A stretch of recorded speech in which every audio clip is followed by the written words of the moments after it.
I'm one of the other advisors. The TEDx Club is thrilled to present to you this exciting event here at Dartmouth High School. This is an independent organized event. This year we have a live audience and will also be broadcasted via live stream by our DHS TV Media Productions.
Our theme this year is Keys to Unlocking a New Perspective.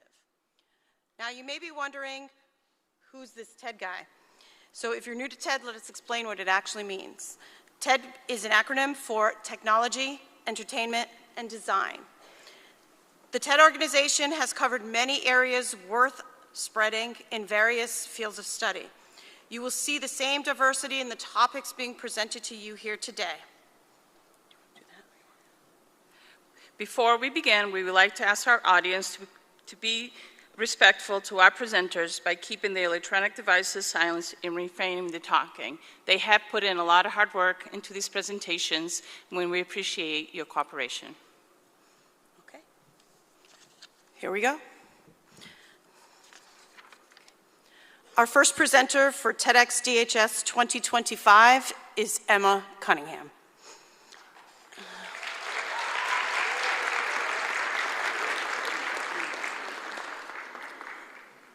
No, not yet. Okay, Emma is a senior here at Dartmouth High School and plans on becoming a clinical therapist at her university after her university studies. She chose her topic for the TEDx DHS talk because she has Puerto Rican heritage on her mother's side. She is passionate about bringing awareness to Puerto Rican culture and history because of her visit to the island itself. Emma's full name is Emma McKenna Velasquez Cunningham. Please welcome Emma Cunningham as she presents the heritage of Puerto Rico.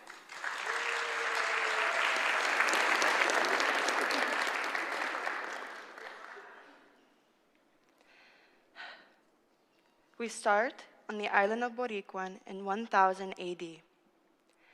And on this island lived an indigenous clan called the Taino. The Taino had 3 social classes. The first class being the Caciques, the highest level. These were the only people that could do the spiritual rituals. And then the second class is the Ni Tainos. These were the management and relayers. And then the final class is the Naboras. These were the common people, but they were also the farmers and hunters. The Taino focused on agriculture. They farmed cassava, which is a vegetable and a root, sweet potatoes, and pineapples. They also focused heavily on spirituality, worshiping 2 main gods, Yuchu, the god of cassava and of the sea, and his mother, Atabara, the goddess of water and of human fertility. But what happened to the Taino? On Christopher Columbus's second voyage around the Caribbean, he found the Taino on the island and colonized them for the Spanish Empire. They were under Spanish rule for 400 years. The end of slavery was in March of 1873, but who led this fight? Puerto Rican abolitionist leaders include Jose Julian Acosta or Segundo Reus Beliz. These men were journalists and politicians, and they were the ones that fought for the abolishment of slavery. We have to talk about the man who earned the name the father of the Puerto Rican nation. Ramon Emeterio Espantances was a man who earned this name because of his dedication to liberty in Puerto Rico, but also because of his brave leadership in the first freedom quest in Puerto Rico, called Grito de Llaras in 1868. He was also a surgeon and introduced the island to the first surgical procedures using chloroform. The Spanish-American War in 1898 is the reason why Puerto Rico is now an American territory. And under the John Shafroth Act, passed by Woodrow Wilson, Puerto Ricans gained American citizenship. At first, they started to migrate in small groups, but due to the labor conflict starting on the island, they started to migrate in smaller groups, in larger groups. They usually migrated to places like New York and Manhattan. As they started to migrate there, they started to experience a lot of different kinds of struggles, including racism, discrimination, and trouble realizing the full benefits of their citizenship on the mainland. Because of these struggles, they created the Nationalist Party. Led by Pedro Albizu Campos, the Nationalist Party's goal was to create self-determination for the island. Pedro Albizu Campos, unfortunately, did end up advocating for more violent revolution. This landed him in jail. And in March, people took to the streets when they heard about his imprisonment. They wanted to protest against this, but they weren't just there for protest. They were also there in celebration of the abolishment of slavery. They had a permit to be there, but it was revoked halfway through their celebration. And the chief of police at the time sent 200 police officers armed with machine guns, and they killed 19 Puerto Ricans and injured over 100 more. Some other Puerto Rican struggles include the Insular Cases, which is a series of decisions by the Supreme Court limiting the rights of millions of Americans, including Puerto Ricans. And the United States versus Vielo Madero. Vielo Madero was a man who was receiving Social Security benefits, but when he moved to Puerto Rico, those benefits became illegal, and he was sued over $25,000 for the benefits he was accidentally given. And as you can see here, Puerto Rican inclusion is always a lot higher. Puerto Rican challenges to inclusion in financial status is always a lot higher in Puerto Rico, including more Puerto Ricans not having a checking account, not having a credit card, or having to take out more loans. As we can also see here, overall financial well-being is much lower in Puerto Rico than it is in the United States. It is also a lot lower for people in Puerto Rico to have higher financial well-being than in the United States. But as we acknowledge the struggles of Puerto Ricans, let's acknowledge the beauty of Puerto Rico. Puerto Rico is known for its tropical weather, beautiful beaches, and rich culture. Here we have a map of Puerto Rico, and as you can see, the middle of the island is known for high elevation. This is where all the forestry and where all the mountain ranges are. You can find El Yunque a little bit off the center of this. On the outer region is the coastal region. It's known for its flat plains, and this is where most of the agriculture takes place. And there's a unique region in Puerto Rico called the Karst region. This region is known for having limestone formations, caverns, and one of the biggest cave parks in the United States.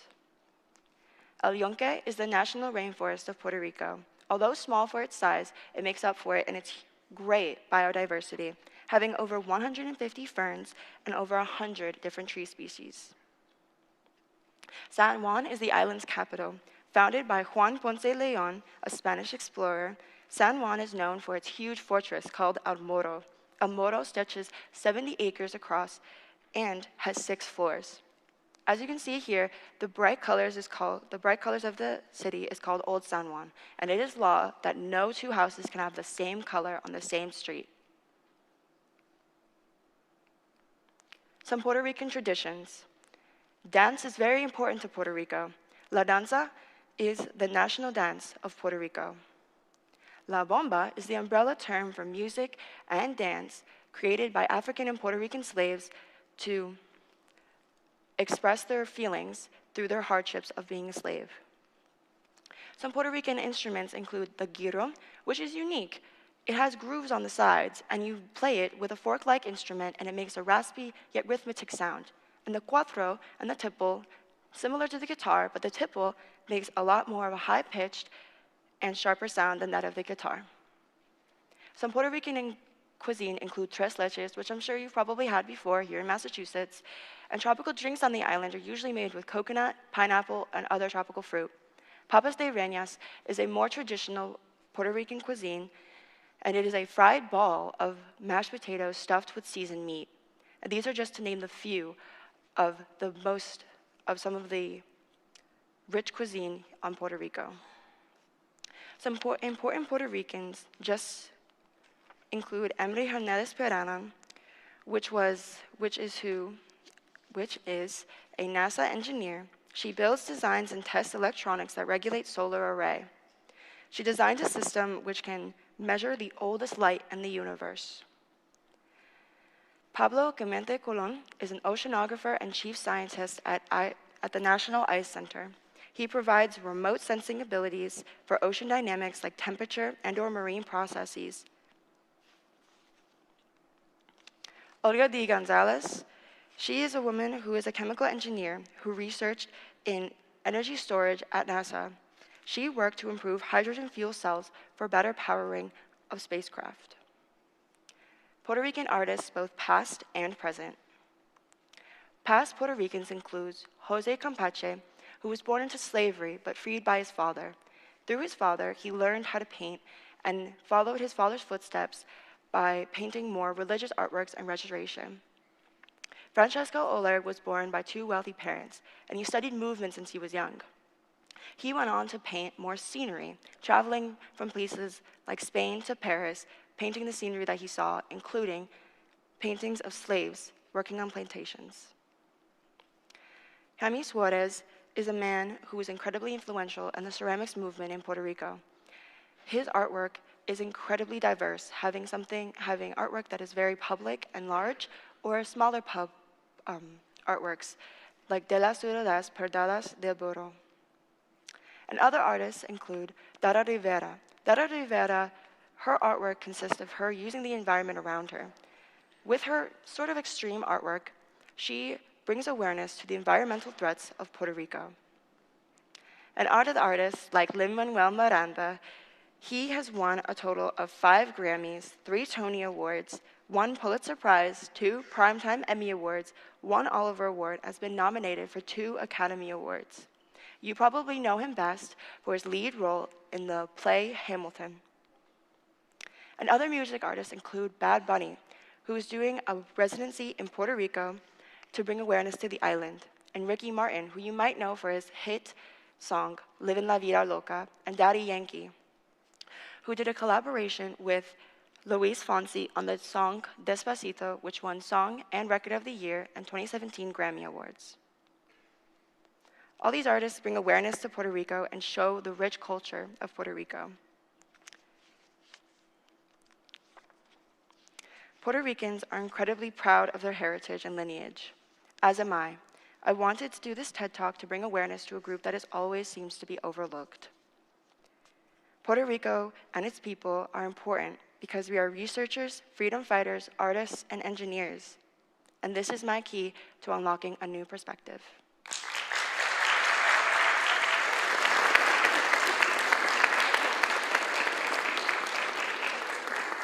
Thank you, Emma. That was wonderful of you to share your Puerto Rican heritage with us. Our second presenter for first period for TEDx DHS 2025 is Tabitha Cabral Elliott.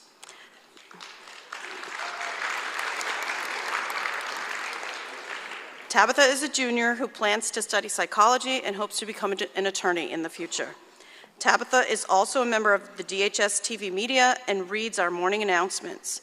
Tabitha has been a member of the TEDx DHS Club since her freshman year and has presented a talk each year with us. Tabitha has chosen her topic this year due to her volunteering at the South Coast Youth Courts and because of her work helping rehabilitate juvenile offenders. Please welcome Tabitha Cabral Elliott as she presents Another Chance: Juvenile Rehabilitation versus Punishment.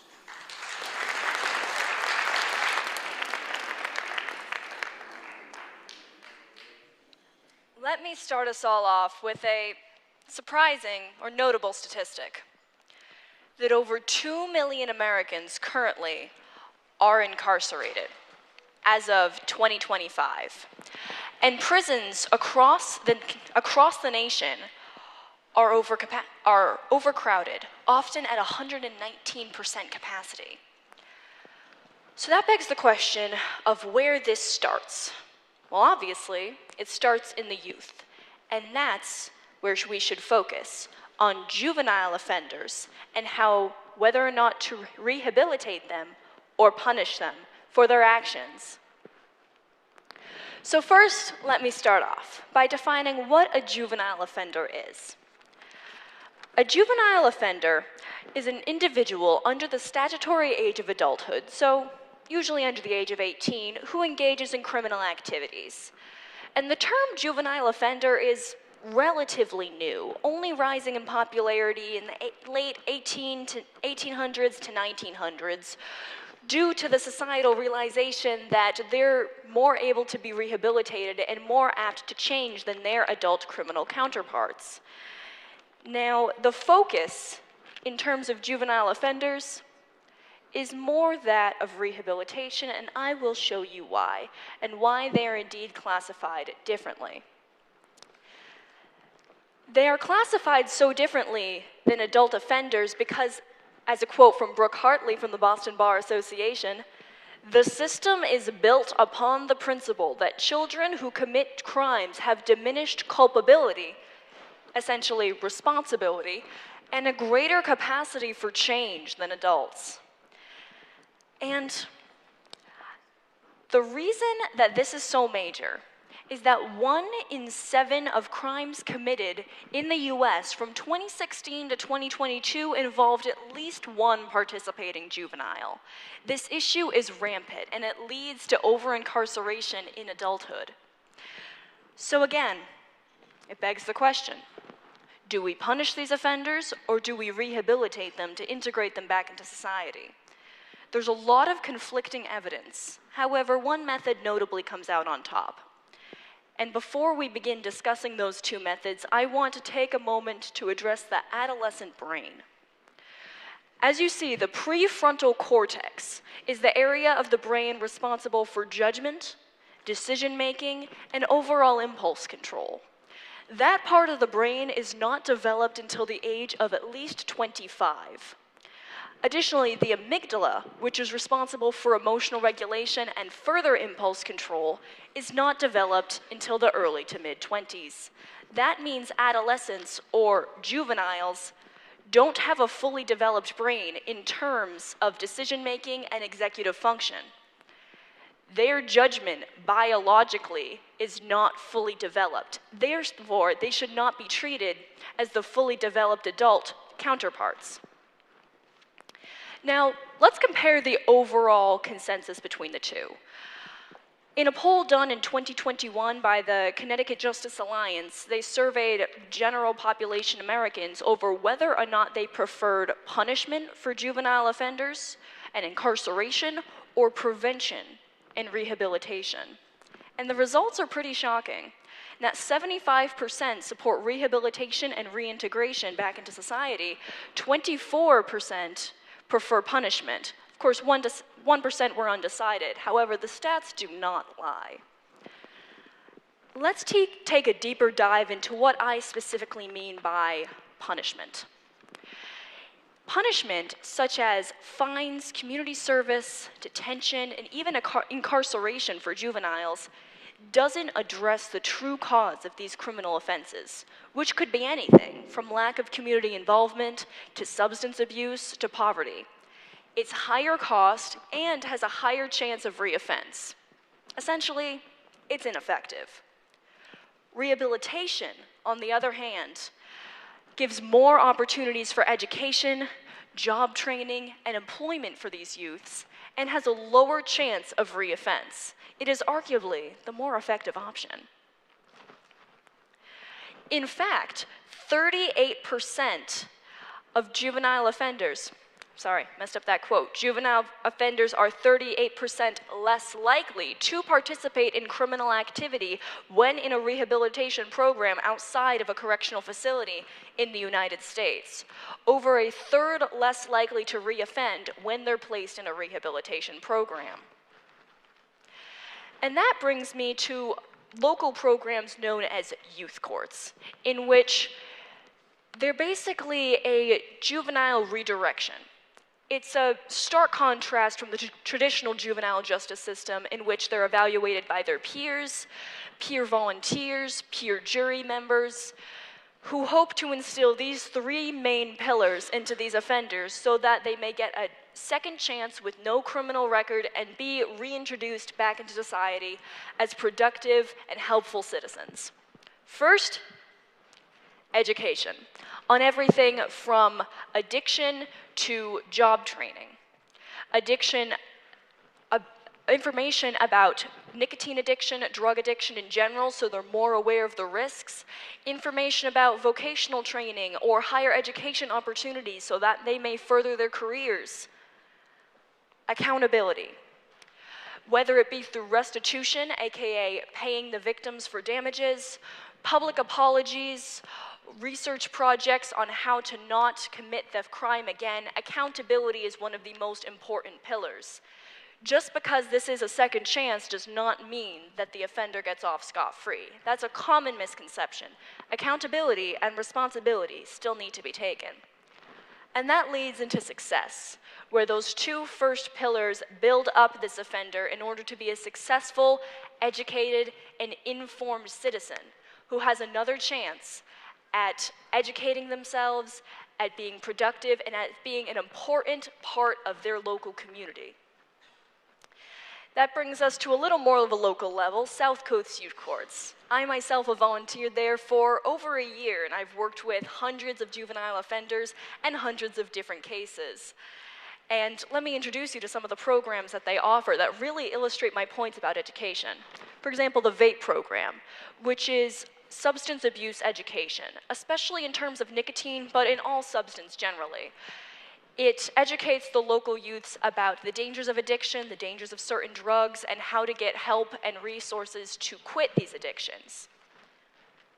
Drive Smart, which is mostly geared towards youths who have driving-related offenses, especially distracted driving. It basically encourages them and educates them on how to be more safe drivers and how to transport themselves and their peers effectively and safely.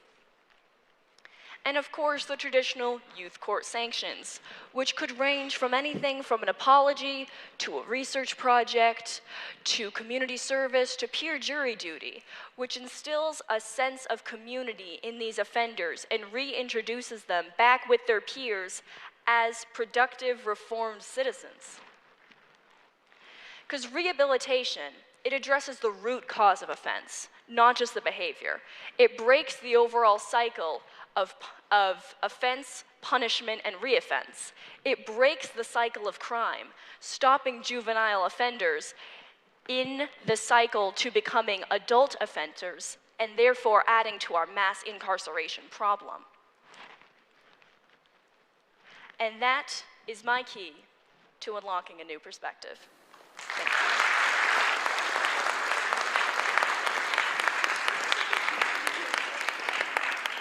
Thank you, Tabitha, for enlightening us on the criminal justice system. Our third and last presenter for period one is Emma Terach.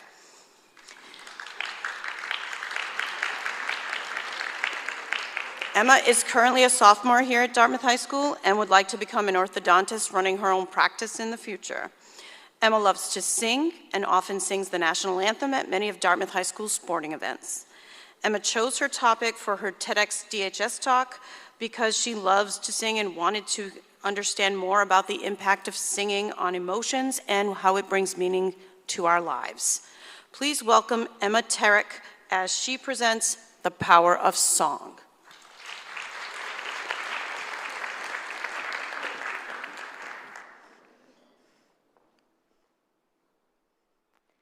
Can you guess this song? I was a girl in the village, doing all right. Then I became a princess overnight. Does anyone know what this song could be? For anyone who said Sophia the First, you would be correct. Try this one. The snow glows white on the mountain tonight, not a footprint to be seen. If you said Frozen, you are partially correct, but the song is called Let It Go.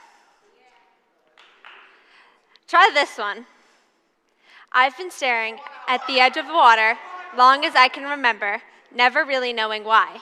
I wish I could be the perfect daughter, but I come back to the water no matter how hard I try. Whoever just said How Far I'll Go is correct. It's from Moana. And finally, guess this song.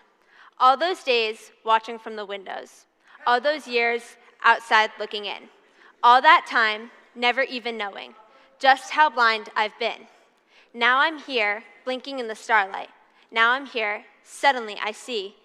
Standing here, it's all so clear. I'm where I'm meant to be. Does anyone know what this song is called? You guys are pretty close. I See the Light from Tangled. Now, many of you may remember these songs because they were a crucial part in your childhood, like they were mine. This brings me to my first topic, music and memory. Music and memory, a harmonious connection.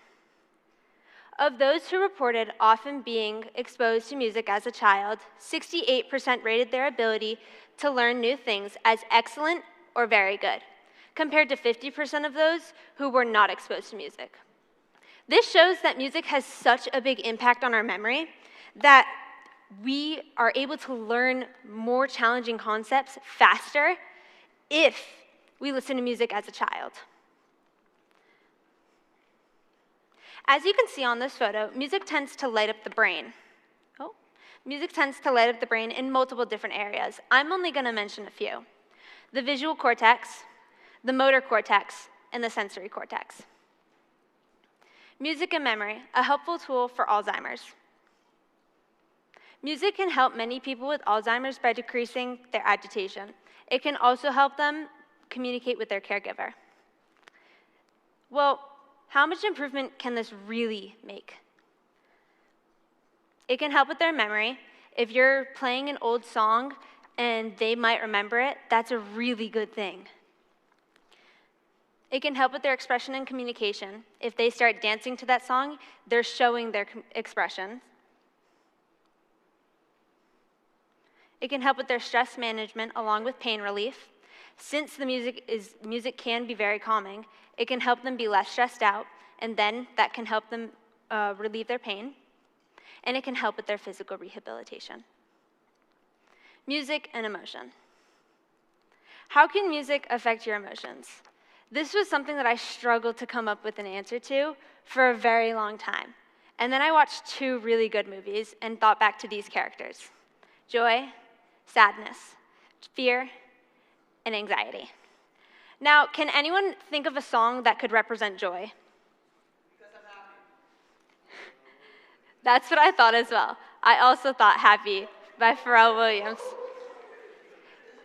This song is about someone who's being happy and living by the saying, sky's the limit. So I think it accurately represents joy.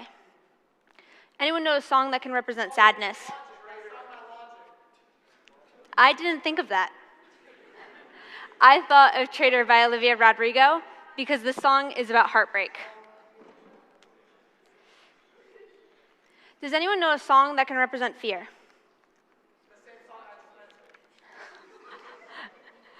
How about Somebody's Watching Me from Rockwell? This song is about someone who's worried that they're being stalked. And what about a song that can represent anxiety? I didn't think of that one. I thought of Breathing by Ariana Grande, which is about when you're having an anxiety attack and you're told to just breathe. Music affecting your emotions. Music just affects people's feelings. It brings out emotions in you, and it can make you happy and sad. That was according to Selena Gomez. Music in the classroom. Music as a helpful teaching tool. Many teachers use music to help students understand new and challenging concepts. Now, raise your hand if you've heard any of these songs played in your classrooms. Anyone heard the 50 States song, which can help us learn the 50 states? No. Does anyone know the cleanup song that we learned when we were probably in preschool that taught us to clean up, though some of us might not use it anymore? What about the ABCs? I should see everyone's hand up. I know people today that don't know how to do their ABCs without singing the song. What about the head, shoulders, knees, and toes song? This taught us our body parts. And what about the hokey pokey?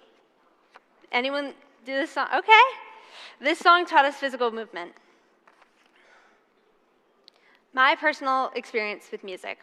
As many of you may know, I do sing the national anthem for many of our school sporting events. But the first time I ever sang it was at a Dartmouth hockey game last year. And now whenever I go back to the rink is almost as a comfort because it was where it started. Okay, my personal experience.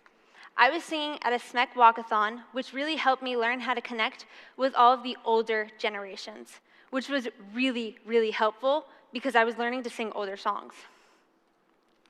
This was at a Broadway brunch, where I was learning to sing harder songs while also having a pleasant face. This was the Portuguese feast, which I saw many of you there. This taught me how to connect with all age groups. And not only am I a part of many other clubs, but I'm also a part of Dartmouth Show Choir.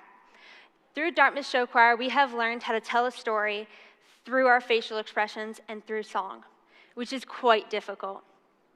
Not only that, but we're learning how to tell it while dancing. Now, I've been talking quite a bit about singing, but I haven't sang. So, do you want me to sing?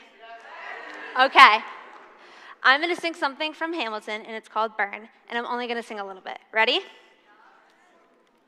I'm searching and scanning for answers in every line, for some kind of sign, for when you were mine, the world seemed to burn, burn. And this is my key to unlocking a new perspective.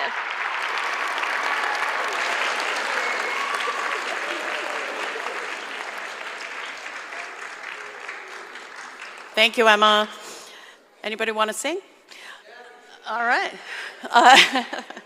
This concludes our first period presentations. Teachers, you have the option of keeping your classes here, or if you would like to return back to your classroom, that is up to you. Thank you.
One team wins Nike, one team wins Adidas. Under Armour back to back.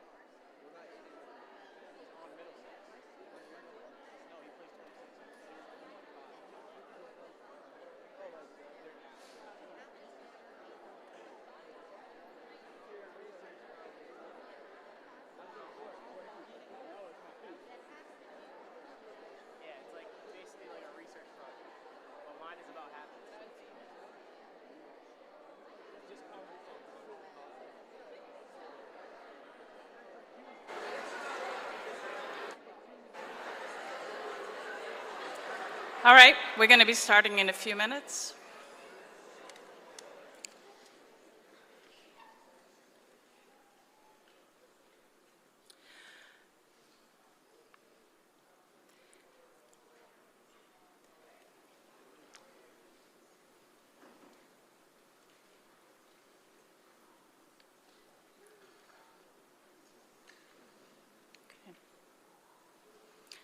Welcome to our 10th TEDx DHS event.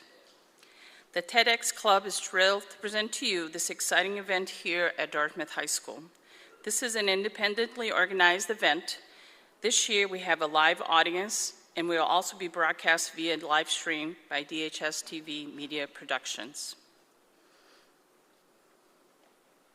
Our theme this year is Keys to Unlocking a New Perspective.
Those have been our themes over the last 10 years. It all started going to the Zeiterion Theater and looking at a production, and from then, we have been doing it for 10 years.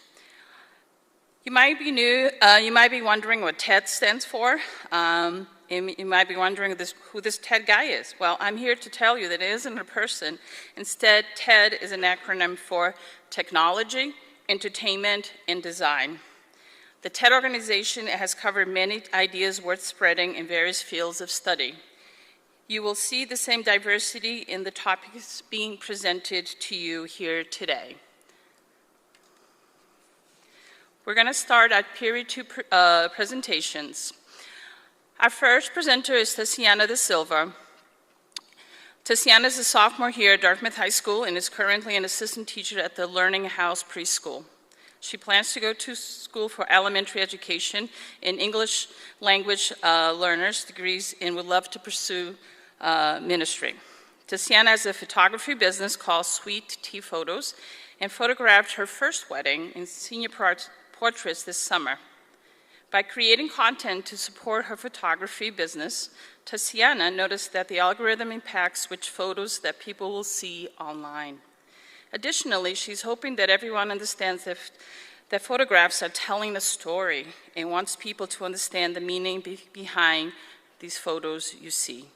Please welcome Tatiana DaSilva as she presents Beyond the Lenses.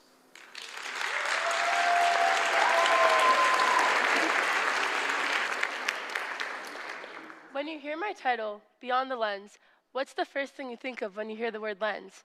Do you ever consider the one that you have in your back pocket? For us, this is the normal. But compared to the early ideas of photography, having that camera is revolutionary. So how and when did easy access to photography open up?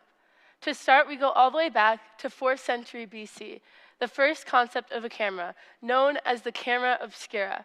This used sunlight and angles to create a projection of an image. So how did this become a world where 5.3 billion photos are shared daily and 61,400 photos are taken every second? To start, we're going to go all the way back to history of cave art. It's been evident that the use of art to record life has been a part of human history as long as humans have been alive. We start with cave art, ancient writings, and paintings, especially for the rich and famous. and paintings is actually what led to the first invention of a camera. In the early 1800s, painters wanted to have a projection of an image so that they could more easily paint their subject. However, Joseph Nicephore Niepce decided that he didn't just want a projection of an image, he wanted an engraving of that projection.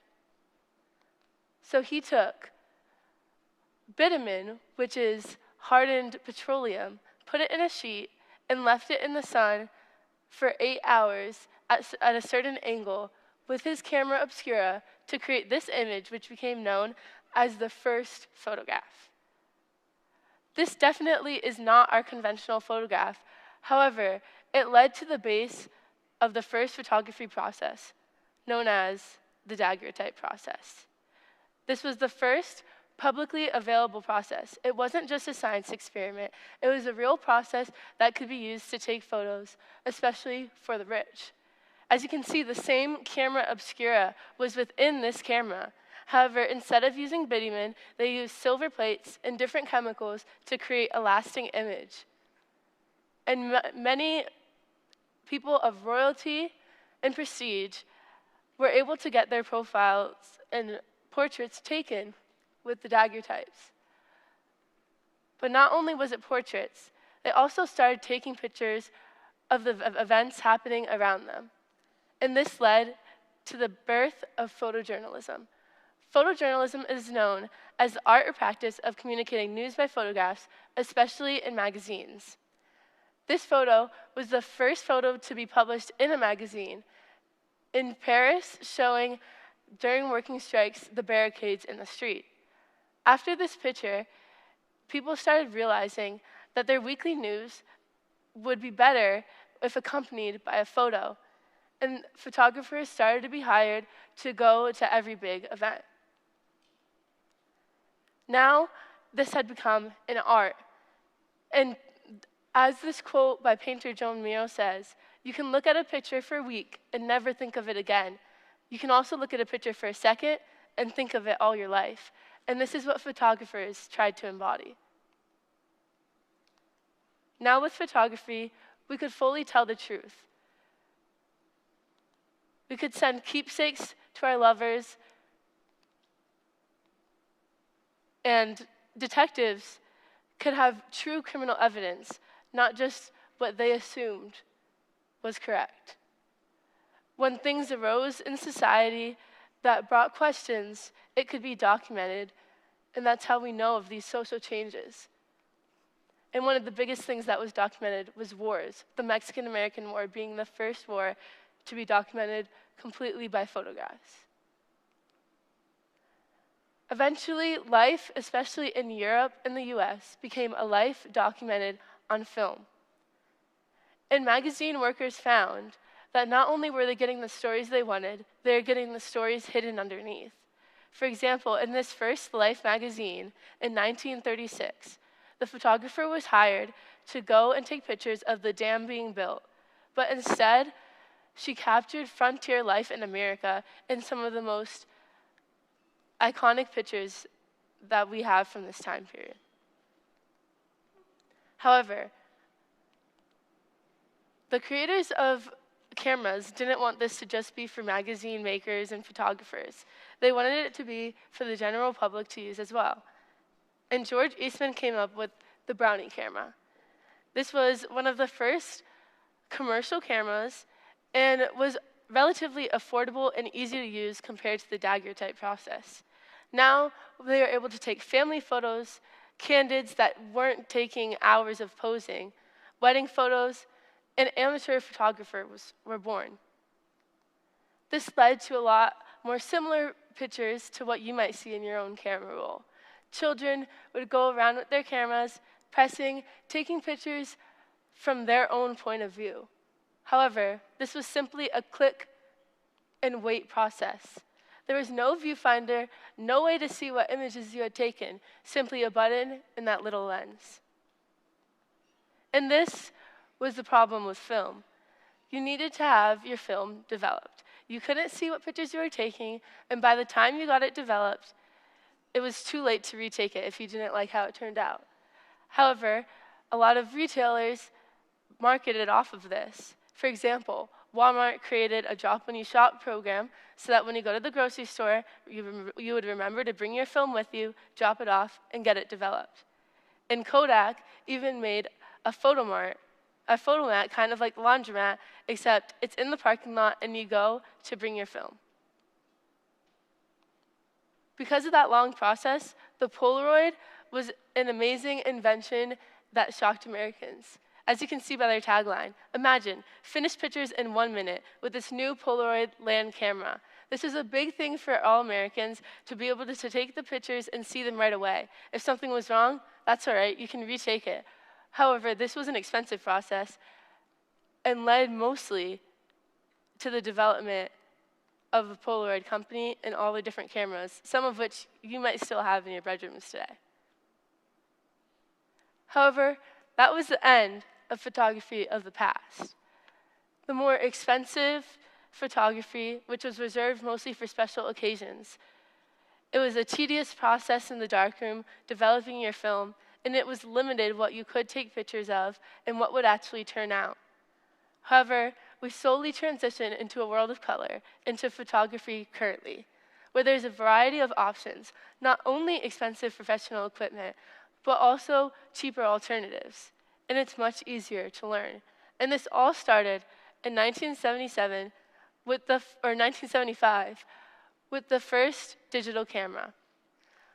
Kodak created a camera that mixed technology from the movie camera and had 12 different circuits underneath.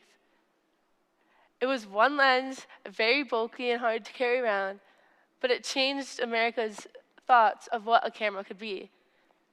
By the time 1994 came around, Apple created their own version of the digital camera. It might look a little bit more like a set of binoculars, but it was revolutionary to the scene of digital cameras.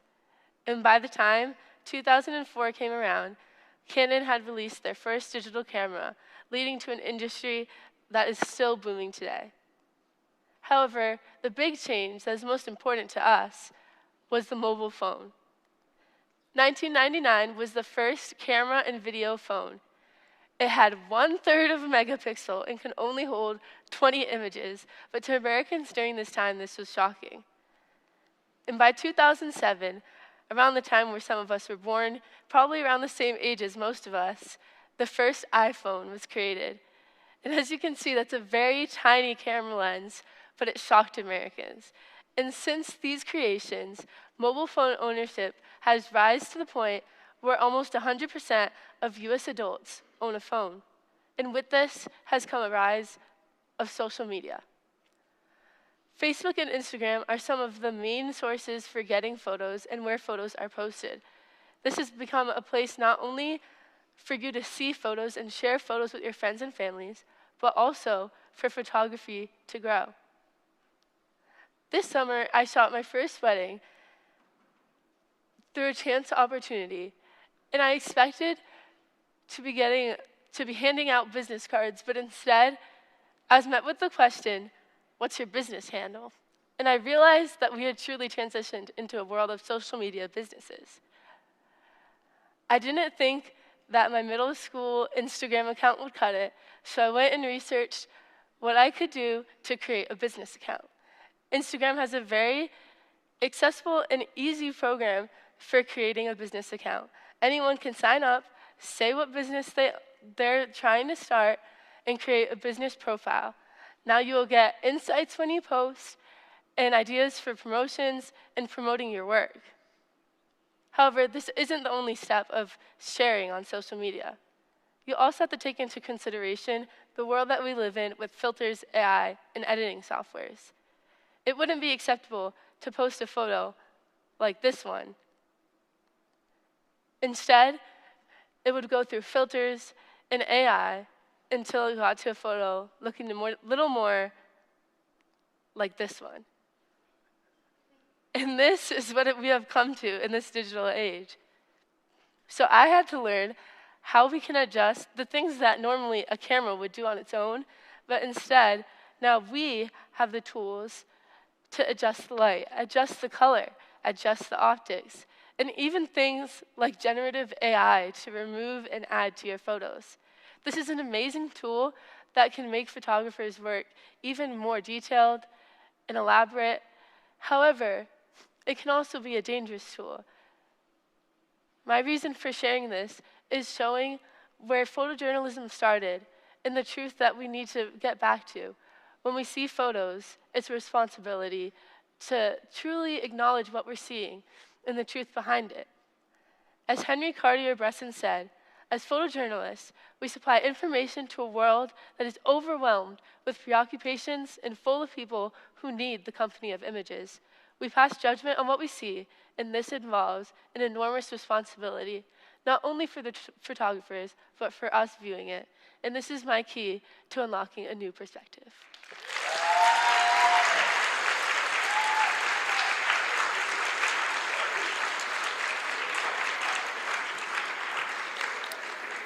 Thank you, Tiziana, for that wonderful perspective with Beyond the Lens. Our next presenters are Reiss, Alves-Ford, and Basia Yurovitsky. Basia is a junior here at DHS and plans to pursue a degree in exercise science. Basia's goal is to become a sports physical therapist who travels the world with a team. Reiss is a junior at DHS who plans to pursue a degree in law and have a career in the legal field. They chose their topic because they believe that the world needs to understand there can be multiple opinions for every topic, and people need to dig deeper to find quality information so that society can be more diplomatic and informed. Please welcome Reiss, Alves-Ford, and Basia Yurovitsky as they present Blinded by Red and the Media Blue.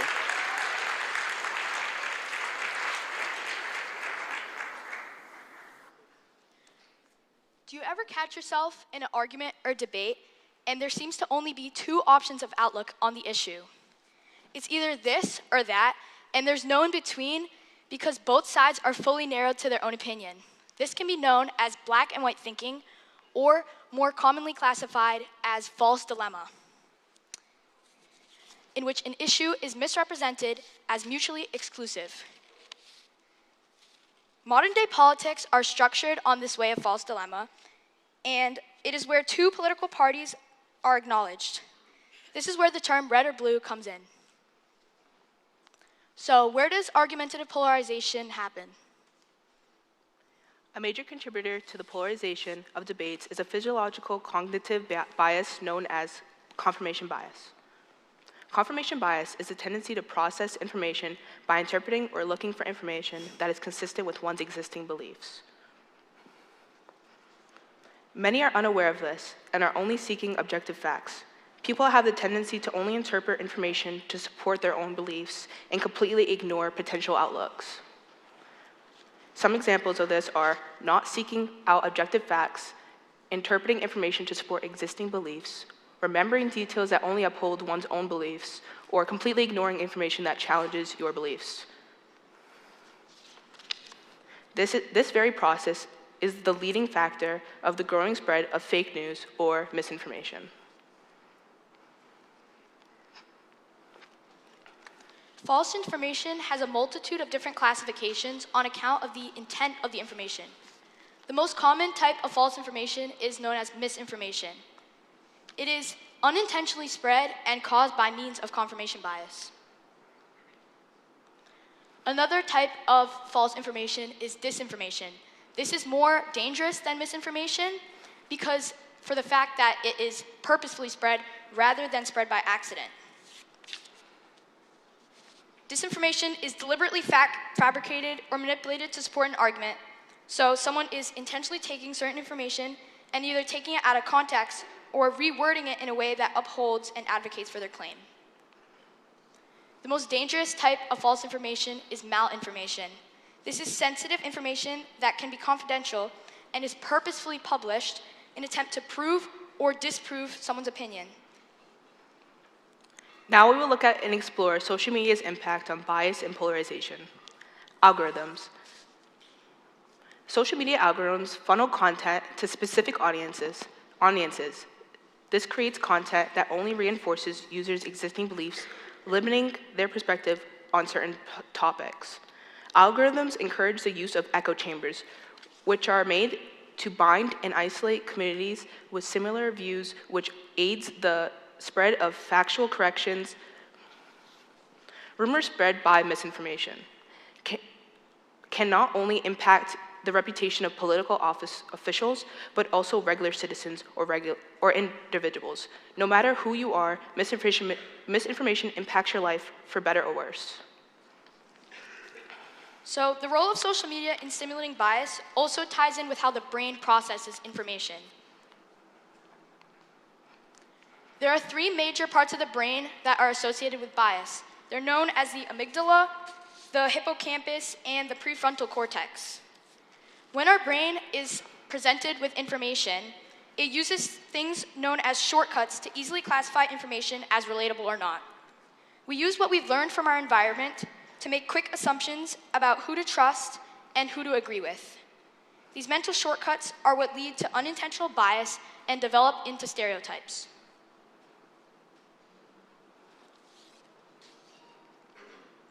So, how can we use our brain to be aware of bias and see other perspectives despite our own opinion? These can be done through various solutions. Our first solution is seek out diverse perspectives. Ask questions to your opponents and understand where they're coming from, and trying to see things through others' eyes. Our second solution is understand that there is more than two sides to any debate. Neutrality is a position. Having an opinion does not mean you must narrow it. And our final, be aware of how/where you are receiving information. Research and use reliable sources that can contain accurate information that is not taken out of context. This can be done through sources known that have .orgs or .edus. Do not trust sites like Wikipedia. Bias is something that holds people back from understanding an issue to its full extent. It is a lock that holds society back from the door of realization, which contains the ability of seeing other perspectives. Being able to think this way is not something that everyone can do. It is a skill to be able to see the world through another's eyes and try to understand an opinion despite the pride of our own. The key to unlocking this door is diplomacy, in which we can have debates and arguments in a way that respects the view of others and understands why they see things this way. Many times, both sides can be right in certain aspects. It is up to us as a society and as students to work together and educate ourselves and learn to see the world in a hue of many colors, not just red and blue. This is our key to unlocking new perspectives.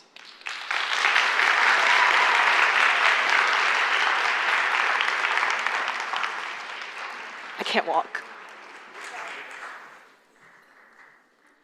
Thank you, Reiss and Basia, for that wonderful presentation.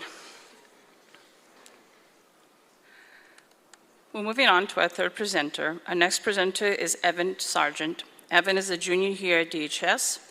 Evan loves to go climbing at the Caribbeaners, and he also enjoys longboarding. Evan chose his topic because he loves the outdoors, and he loves going to visit his friends, but has found that getting around his driver's license has been a difficult time traveling around the town due to the lack of areas for pedestrians to walk. He has had some scary experiences in the past due to not having appropriate areas for walking. Please welcome Evan Sargent as he presents Encouraging Pedestrian Infrastructure.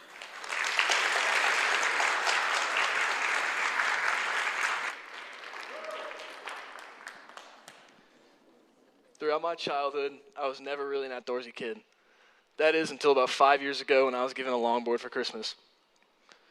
I spent hours and hours on the road trying to perfect my riding, and there was one main thing I took away from this. Being a pedestrian is terrifying. You never really know if the person driving past you is paying attention or not. I've almost been hit off the side of the road more times than I can count. And the Pedestrian Bridge here is an example of an unsafe road. I don't know about you, but I would not want to ride a bike on the bike path here. It's literally a part of the road.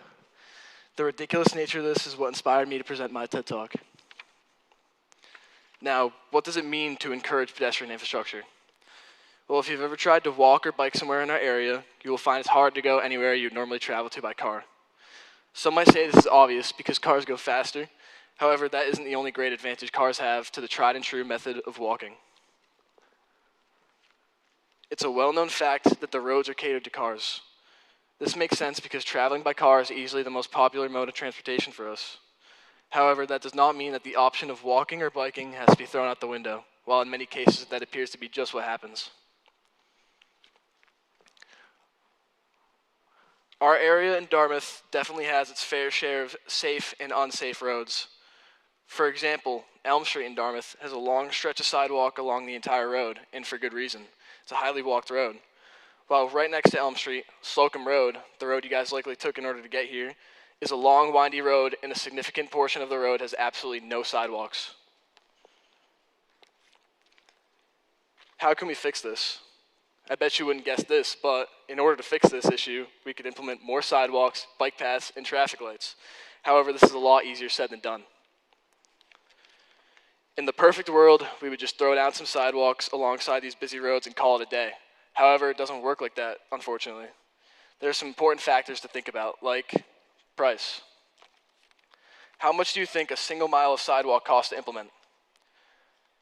$485,760 per mile of sidewalk, and about $700,000 per mile of bike path.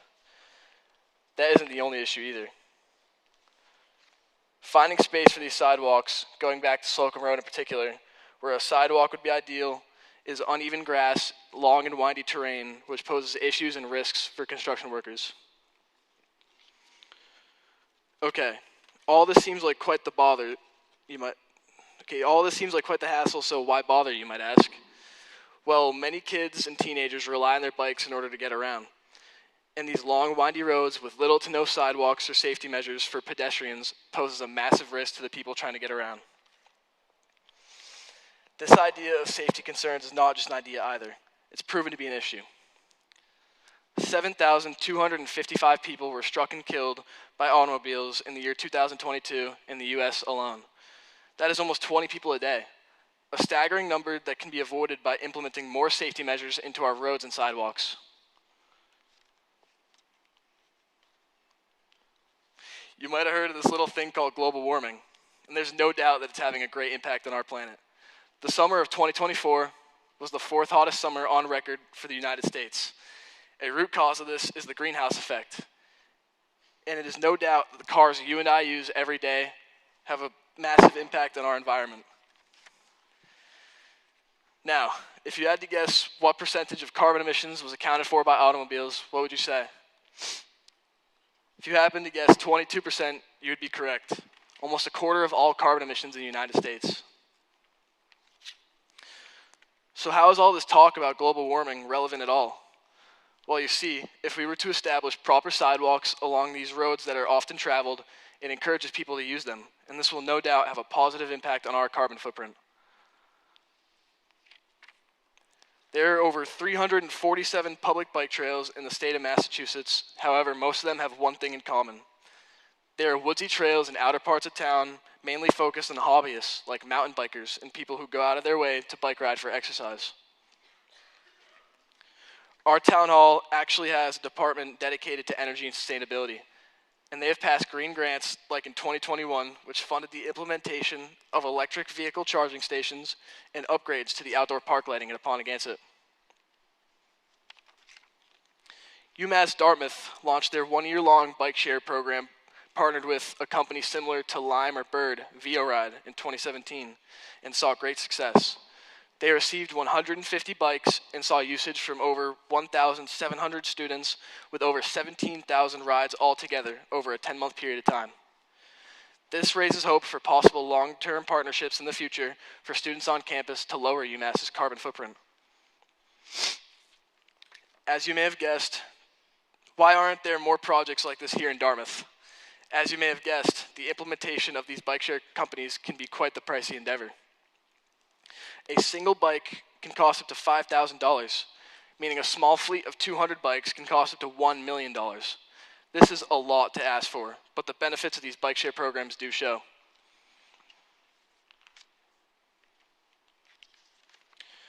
One of these success stories is Blue Bikes.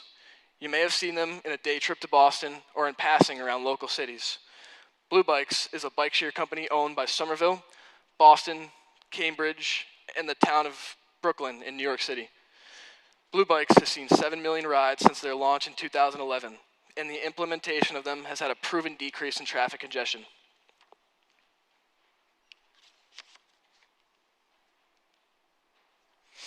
Haarlem is a town in the Netherlands and is a prime example of a walkable community. Unlike most areas in the United States, the sidewalks and bike trails are almost endless, and citizens are encouraged to commute day to day via bike. The Netherlands is praised for the green lifestyles of their country, and this can be seen in their statistics. Only 17% of the Netherlands' carbon emissions are from automobiles. Compared to the 22% from the United States, this is a 5% difference. How did the town of Haarlem become such a haven for walkability? Well, Haarlem is actually a very old town and was established in 1245. Back then, there were obviously no automobiles, meaning the only reasonable mode of transportation was walking. So most of the important buildings are very close by, making them easily accessible by walking or biking. This is a photo of the city center of Haarlem. What do you notice in the picture? It might be hard to see, but there are rows and rows of bikes while there's not a single car in sight. You can even see people walking around. These statistics and proven facts about the Netherlands being a green country prove that the ideas of walkability and providing safe, accessible sidewalks and bike paths leads to not only the decrease of a carbon footprint, but also a significant decrease in traffic congestion. And this is my key to unlocking a new perspective.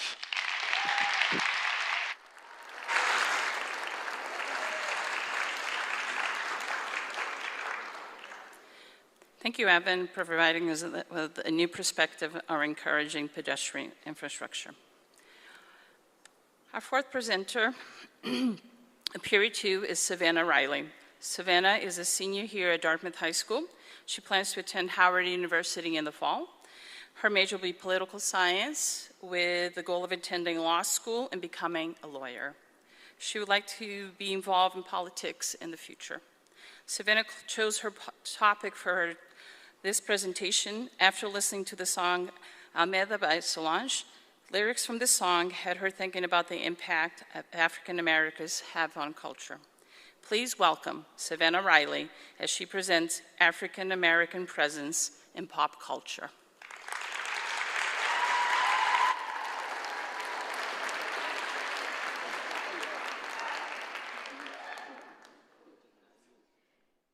In the year 2025, almost everyone contributes in some way to pop culture, whether it's participating in trends or starting them themselves. But what exactly is pop culture? Well, Webster Dictionary defines pop culture as a collection of widely accepted ideas, beliefs, and trends. It includes a variety of media such as film, television, and music. For this generation, one of the most prevalent ways that facilitates the spread of pop culture is through TikTok.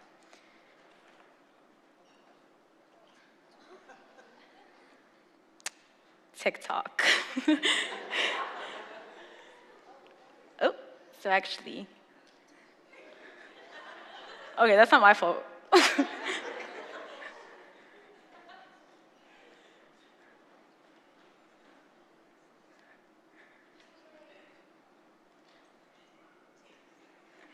Any day now would be great. Hold on. TikTok.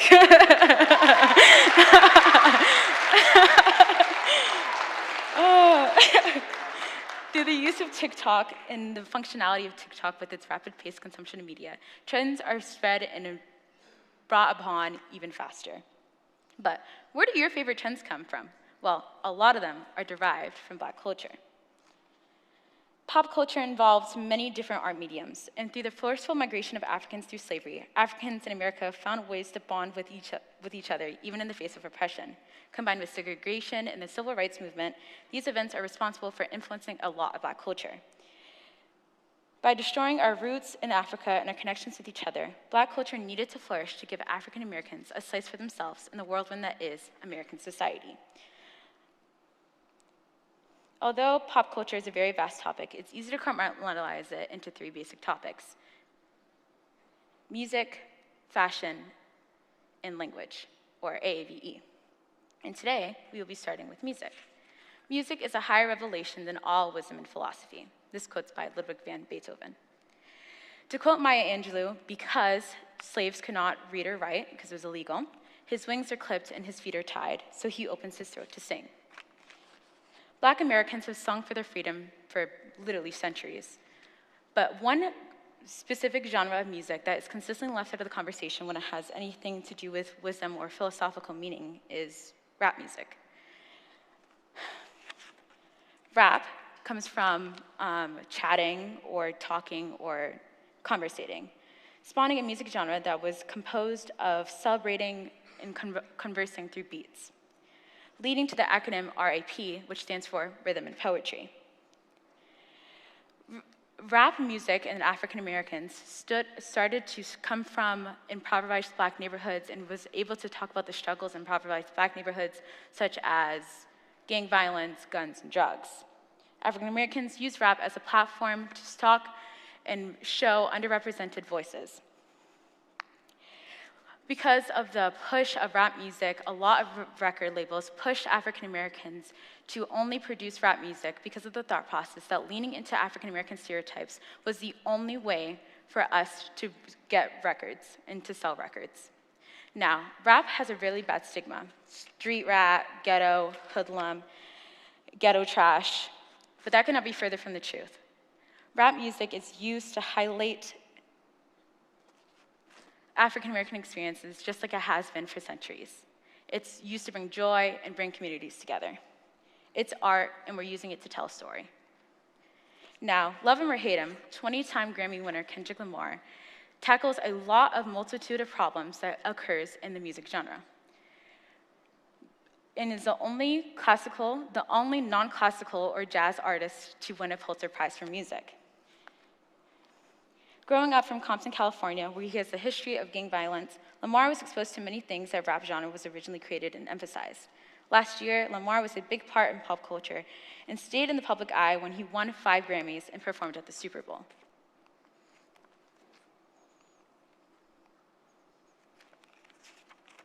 Especially in the last year, Lamar highlighted the faults through the music industry, stealing.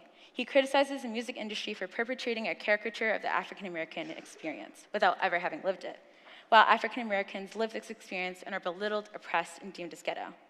To quote Kendrick Lamar himself, 40 acres and a mule, this is bigger than the music. And although you may not like rap music, another music genre that is very popular is country music. In light of the winning album of the year with the album Cowboy Carter, Beyoncé faced severe backlash for people thinking she's undeserving of this award. Now, everyone's entitled to their own opinion, but people fail to recognize that this album is actually a concept album. It's telling a story, and once again, it's bigger than the music.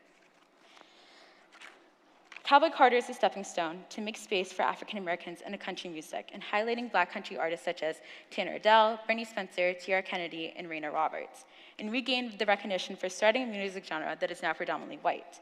Well, once again, Black people have been washed out and our culture is watered down. Now, rap and country music are not the only music that was derived from Black culture. The blues, jazz, rock and roll, funk, soul, hip hop, disco, house, techno, jungle, drum and bass, garage, rhyme, dubstep, and punk are all derived from Black culture. Fashion should be a form of escapism and not a form of imprisonment. Alexander McQueen. Similar to music, fashion is another medium for Black people to be expressive and escape from the pressures around them. To quote Bill Cunningham, fashion is the armor to survive the reality of everyday life. Black people have been foundations for many fashion trends, such as nails. Wearing a variation of fake nails has been around for thousands of years, since around 3000 BC. Egyptian women were thought to make nails out of bone and ivory, but in 1966, Donna Yael Luna was the first Black woman to appear on the cover of Vogue, combined with other stars such as Diana Ross, who also wore brightly colored nails. This created a trend, and acrylic nails started to appear in nail salons. Hoop earrings have been around since Sudan in the Bronze Age in the 4th century. They were made out of gold, silver, and of course bronze. In the 1920s, the jazz performer and civil rights activist Josephine Baker wore her iconic large hoop earrings. While rap and hip-hop culture in the 80s, hips began to get bigger and thicker and had different variations such as bamboo style, gemstones, and phrases on the hoops. This was popularized even further by artists like Missy Elliott, Lil' Kim, Ayanna, Lauryn Hill, and Erykah Badu. Statement jewelry such as chunky bracelets, rings, grills, and names and necklaces have been influenced by hip-hop, but have also been meanings of cultural expression and being able to show Black wealth. Sneaker culture started in the 1980s with the rise of hip-hop culture in basketball and the emergence of the Michael Jordan and Air Jordan. This helped produce modern-day sneaker culture. The explosion of the signature basketball sneakers as a collection item, while the hip-hop scene elevated their credibility as a symbol of status. Born from New York City's Harlem and Brooklyn, streetwear is categorized as casual, comfortable style, and it has its roots in hip-hop and skate culture. From baggy jeans and graphic tees to sneakers and hoodies, streetwear has become popular all over the world, being showcased on runways and everyday attire. Braids are derived from Africa in 3500 BC. Africans wore different braids patterns depending on different things, like tribe, age, wealth, marital status, or even religion. Meaning behind braids shifted throughout the course of slavery in America. Now, slaves were able to bring maps to freedom in their hair. Over the last couple of years, braids have been made in the heat of recent discussion on whether or not it's fair to gatekeep braiding styles such as box braids, knots, knotless, or cornrows. The truth is, tight braids can be are not suitable for most hair types and can tend to get people traction alopecia or hair loss. Additionally, braids are an important part of Black culture. Braids are woven literally and figuratively into Black culture. They show us a map of where we have come and where we are going. In conclusion, Black is the blueprint for many fashion trends. And fashion and rap and hip hop are all correlated with each other. But acknowledgement of the African American presence in pop culture, particularly when it comes to fashion, has been overshadowed, especially when African Americans are started trends first and they become mainstream and popularized, and the history of my people is forgotten. A language is not just words, it's a culture, a tradition, a unification of a community, a whole history that has created what a community is. It's all embodied in language. Noam Chomsky. What is AAVE? AAVE stands for African American Vernacular English and is often regarded as a dialect that not all, but a lot of Black people speak. Due to slavery, Africans were purposely separated from others that spoke the same language in order to prevent uprisings. AAVE spawned as a result of enslaved Africans learning English from other enslaved Africans due to the fact that slaves were not allowed an education. AAVE is a mix of British English and the influence of African and Caribbean languages. Now, a lot of AAVE is now referred to as TikTok language, or just slang, but it's important to acknowledge certain terminology and use it in the correct context. Some examples of AAVE slang words are finna, gonna, yes, and so many more. Certain names over the last couple of years have been stereotyped as Black names, such as Shaniqua. The reason behind these unique names has its part in Black history. Due to families being torn apart by family members being sold to other plantations, Black parents named their kids unique names so they could be easily identified. Now, you might be wondering, what's your point? No one is saying to stop wearing hoop earrings. No one's saying to stop wearing sneakers. No one's saying to stop listening to music or stop saying period. We just want recognition. Black history has been overshadowed for far too long, and it's important to acknowledge us. My culture is beautiful, and it deserves its flowers. I know I've been talking about pop culture, but it's important to highlight the excellence of my people. From activists to poets, from dancing to singing, from basketball to gymnastics, from end zone to stage, to helping implement free breakfasts in school, to create world-renowned inventions, and sending the first man to the moon. Even in the face of oppression, my people can and will do it all. Highlighting my culture is my key to unlocking a new perspective.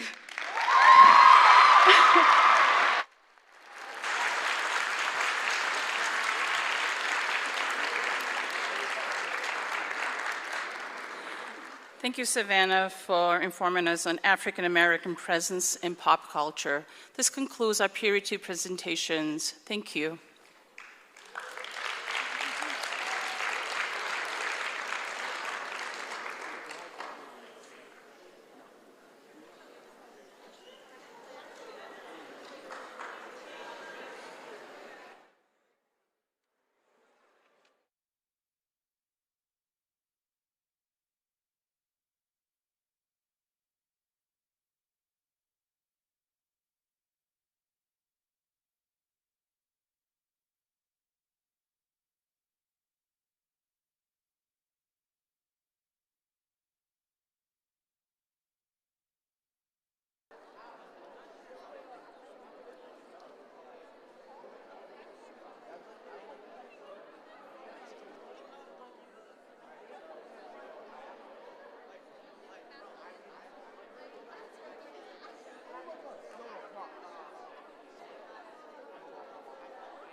I don't know. Can we all take our seats, please?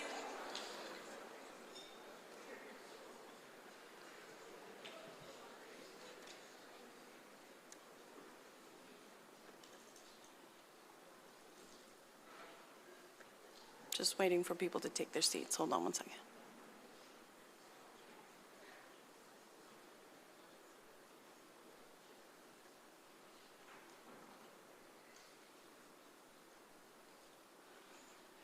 Just please find a seat anywhere at this point. Thank you. All right, here we go. Ready? Okay. Welcome to our 10th TEDx DHS event.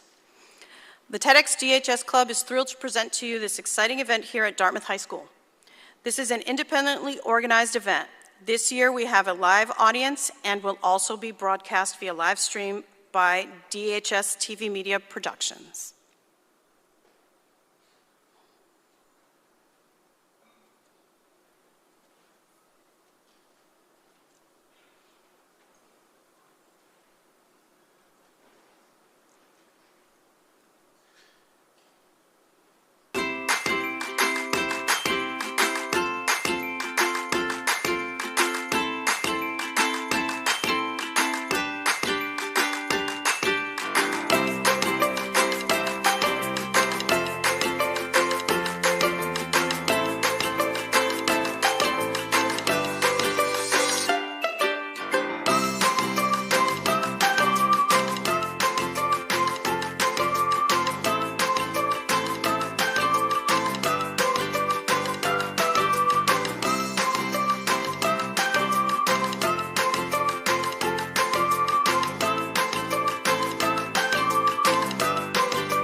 As you saw there, our theme this year is Keys to Unlocking a New Perspective. You may be new to TED and may be wondering who this TED guy is. I'm here to tell you that there isn't a person that's named TED at this point, at least for this. Instead, TED is an acronym for Technology, Entertainment, and Design. The TED organization has covered many topics worth spreading in various fields of study. You will see the same diversity in the topics that are being presented to you here today. Before we begin, we would like to ask our audience to please be respectful of our presenters by keeping electronic devices silenced and refraining from talking. They have really put in an enormous amount of work, and we really hope that you respect that. Okay, our first presenter for period 3 is Adam Oliveira. Adam is a senior here at Dartmouth High School and is hoping to attend Suffolk University in the fall. His goal is to study law and become a lawyer. Adam has been a member of both winter and spring track teams here at Dartmouth High School. Adam chose his topic because of the pride he has about the accomplishments that have happened here in his home state of Massachusetts. Please welcome Adam Oliveira as he presents Made in Massachusetts.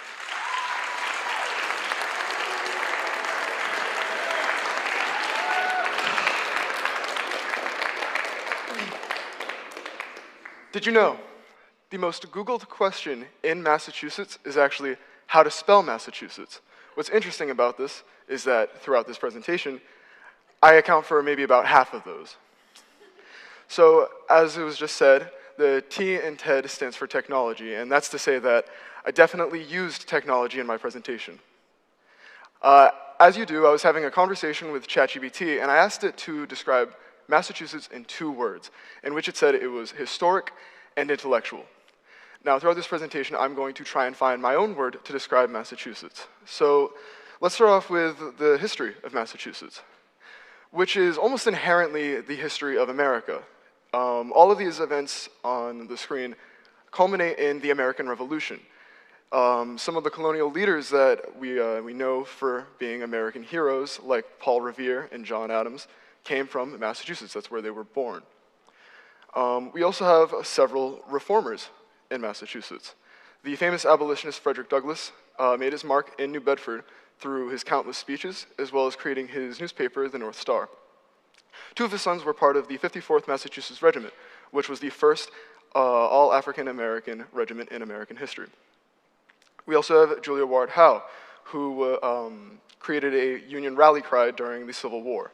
She also was part of the New England Suffrage Association, and Massachusetts also was the first National Women's Rights Convention. We also have several famous educators from Massachusetts, like Horace Mann, who was a big advocate for public education. It's because of him that the Massachusetts state constitution lists education as a right. We also have Abigail Adams, who very big advocate for public education, more so extending for women's education. We also have Noah Webster, who created the first American English language dictionary. Massachusetts has the guy who, excuse me. Can we go back a couple slides? It's not working properly. Thank you. Who created the, yes, as I was saying, the American English Dictionary.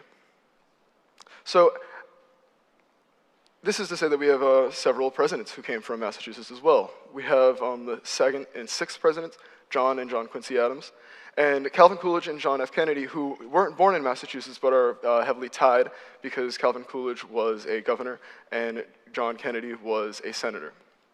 All four of these men got their education in Massachusetts from our exceptional universities and college. Three of them going to Harvard. We have colleges like MIT and Holy Cross as well. Harvard actually predates calculus as a concept, as it was the first public school in America. This is to say that because it is in our Constitution as a right, we are very particular about how our education looks. And our governor, Maura Healey, is a very big advocate for it, as well as fighting for it to get educational funding.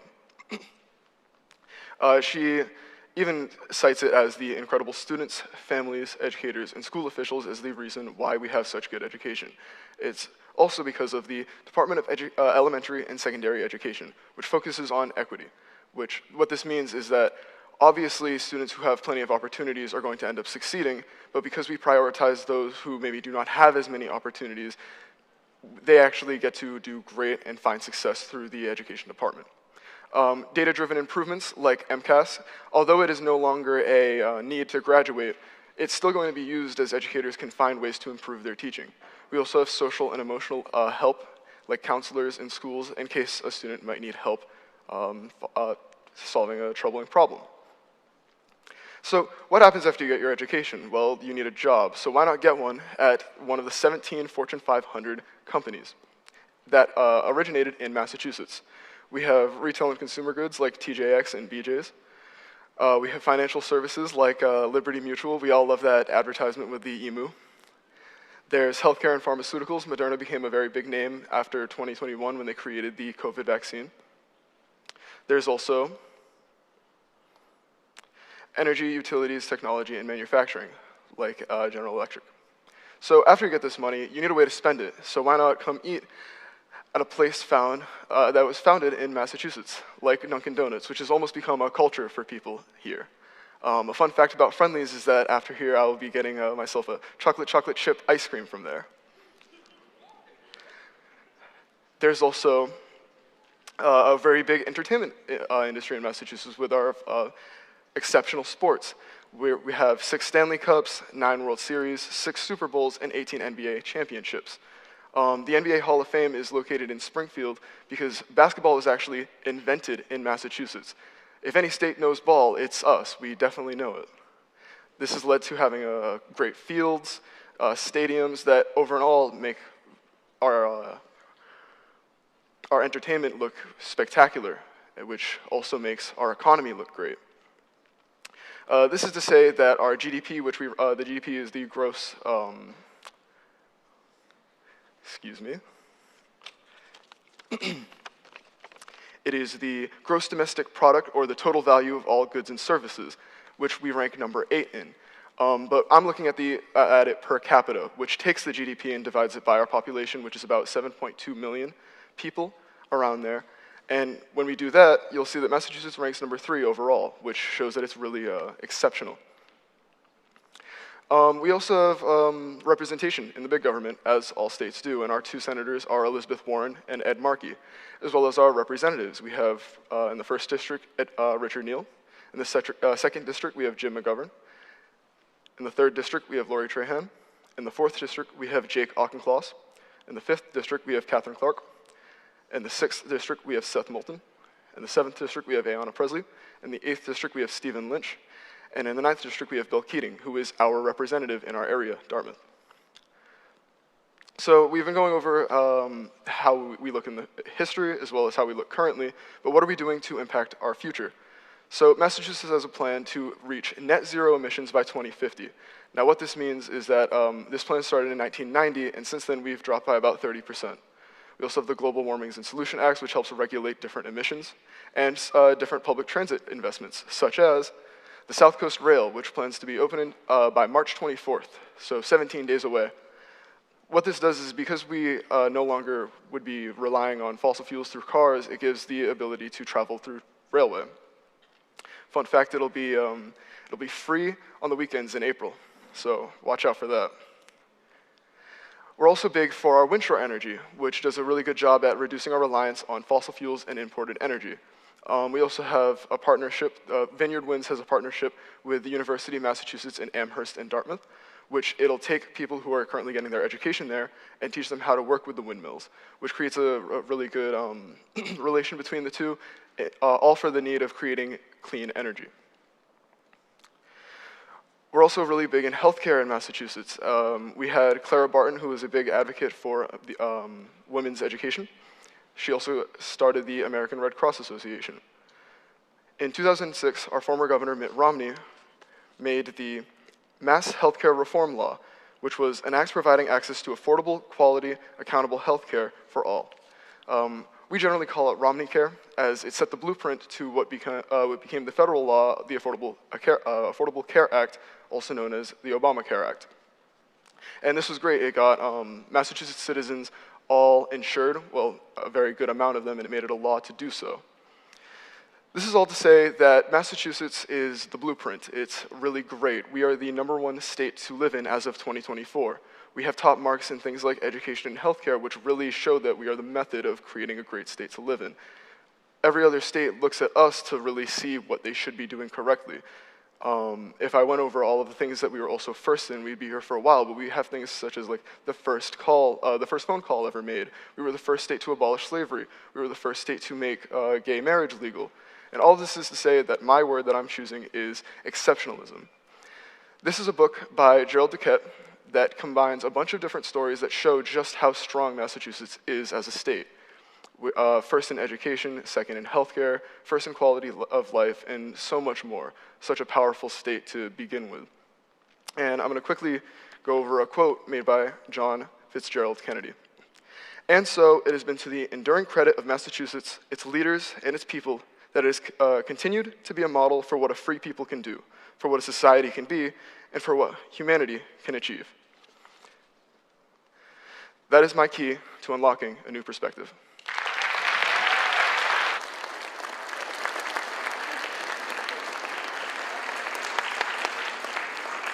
Thank you, Adam, for that thoughtful information about Massachusetts. Our second presenter for period 3 is Zachary Benoit. Zach is a senior here at DHS. Zach is unsure of his future plans at this time, which, yeah, he's 18, 17, so I can see that. Zach is a member of the DHS concert band, marching band, and indoor percussion ensemble. Zach would like you all to know that his favorite color is red, so appropriate. Zach chose his topic for his talk because he would like to encourage people to play more video games that are story-based, since the stories of many of the video games that Zach plays have changed his world outlook. Please welcome Zachary Benoit as he presents Video Games, the Final Frontier of Storytelling.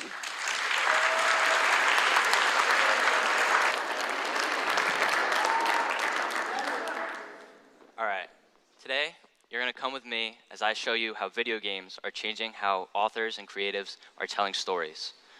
Now, when I say video game, there's a lot of things that come to mind maybe. Maybe highly addictive mobile games like Block Blast, widely popular multiplayer games like Fortnite, or for the older folks in the audience, Tetris or Pac-Man. There's a lot of negative connotations associated with the word video game, like they are mindless fun or inherently violent. But even the President of the United States believes that violence in video games is a cause for violence in real life. But this couldn't be further from the truth.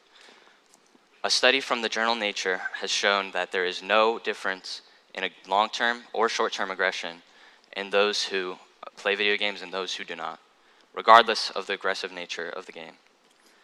Now, instead, video games pose an increased opportunity for storytelling because of these three things, starting with interactivity. Unlike movies or books or music, you are able to interact with stories and games like no other. Being able to interact with the games means being able to engage with the story in a new way. This leads to increased emotional immersion, which basically means that since you are able to affect the story, you are more invested in it. This is also caused by increased world building. Since you are able to explore the worlds in the games, it is presented in a seamless manner that allows you to be more immersed.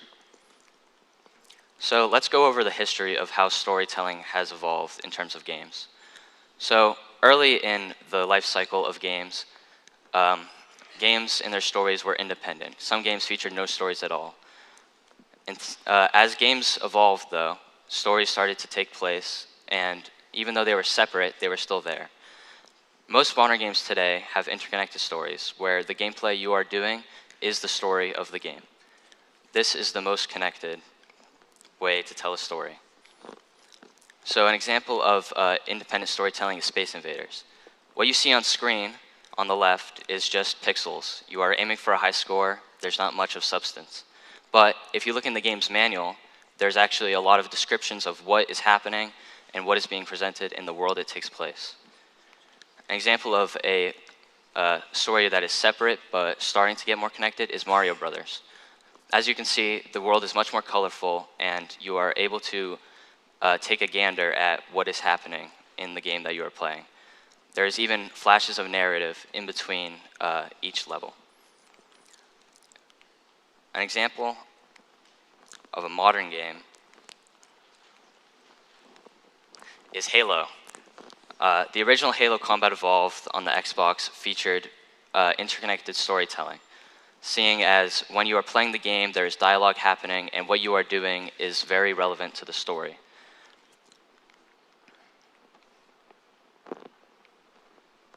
So there are, just like music, movies, or books, there are different genres of games.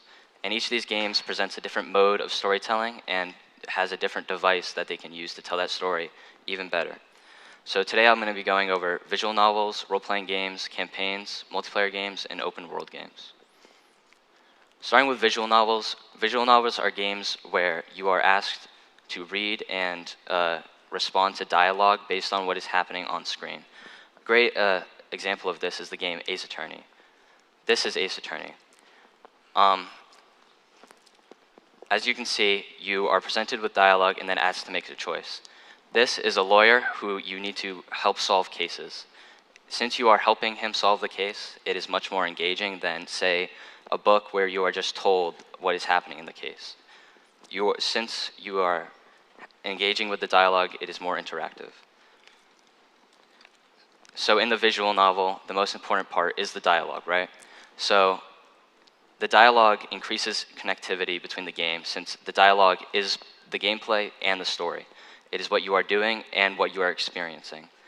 This leads to the increased immersion, as I went over earlier. And since it is a call to action from the player, it makes you more likely to be engaged and attentive and appreciate the story being presented. So next up is role-playing games, more commonly RPGs. And the point of these games is mostly to level up your characters in order to defeat enemies in battle. And these are really great at representing how the avatar, the character you play, is really important, and a great way for games to tell a story different than maybe other mediums. So here are the protagonists for a few games. On your right is the protagonist for Pokemon. Notice I said protagonist. They do not have a name. Instead, they are what is called a self-insert. It is expected for you to put your personality into this character, and then that influences how you experience the whole story. On the left is Aigis from Persona 3 The Answer. She has a name, and she's actually a robot, which is unlike all the other characters in the story. This unique design allows the character to play as a character in the story, which allows them to be more immersed in that character, as opposed to the Pokemon protagonists, which allow them to be more immersed in the overall story, since they themselves feel as part of it. Next, I'm going to talk about campaigns. Campaigns can be thought of as like TV shows, where there's one episode after another. Like TV shows, campaigns can differ in how connected the episodes are. But differently than TV shows, campaigns have the opportunity to present multiple endings.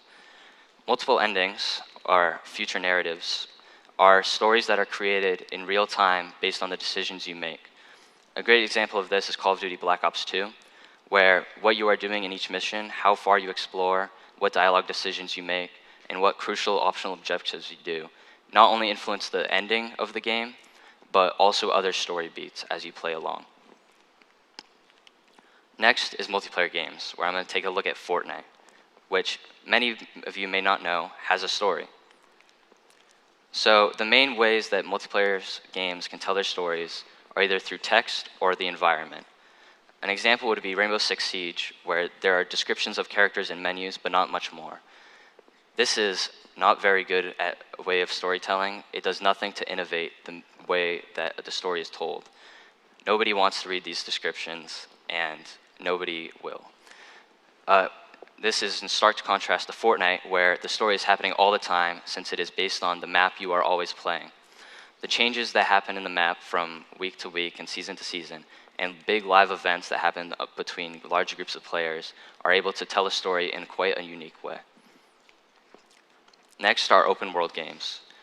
Branching off and expanding on the environmental storytelling of Fortnite is one of the most acclaimed games of the last decade, Zelda Breath of the Wild. So in the game, there was an apocalyptic event 100 years ago that left much of the land in ruins, much like these. And the story, since there are very few people left, the story has to be told through the environment. When you explore these ruins, it can become evident through deep exploration what has happened here 100 years ago. What the rubble says, what maybe lying weapons or corpses may tell of what happened. It is very immersive, since it is the ultimate showing, not telling. And this is what I see as the future of storytelling in games. So now, when I say the word video game, hopefully you don't think of mindless fun with your friends or incredibly untrue statements about violence. You think about a story waiting to be told. This is my key to unlocking a new perspective.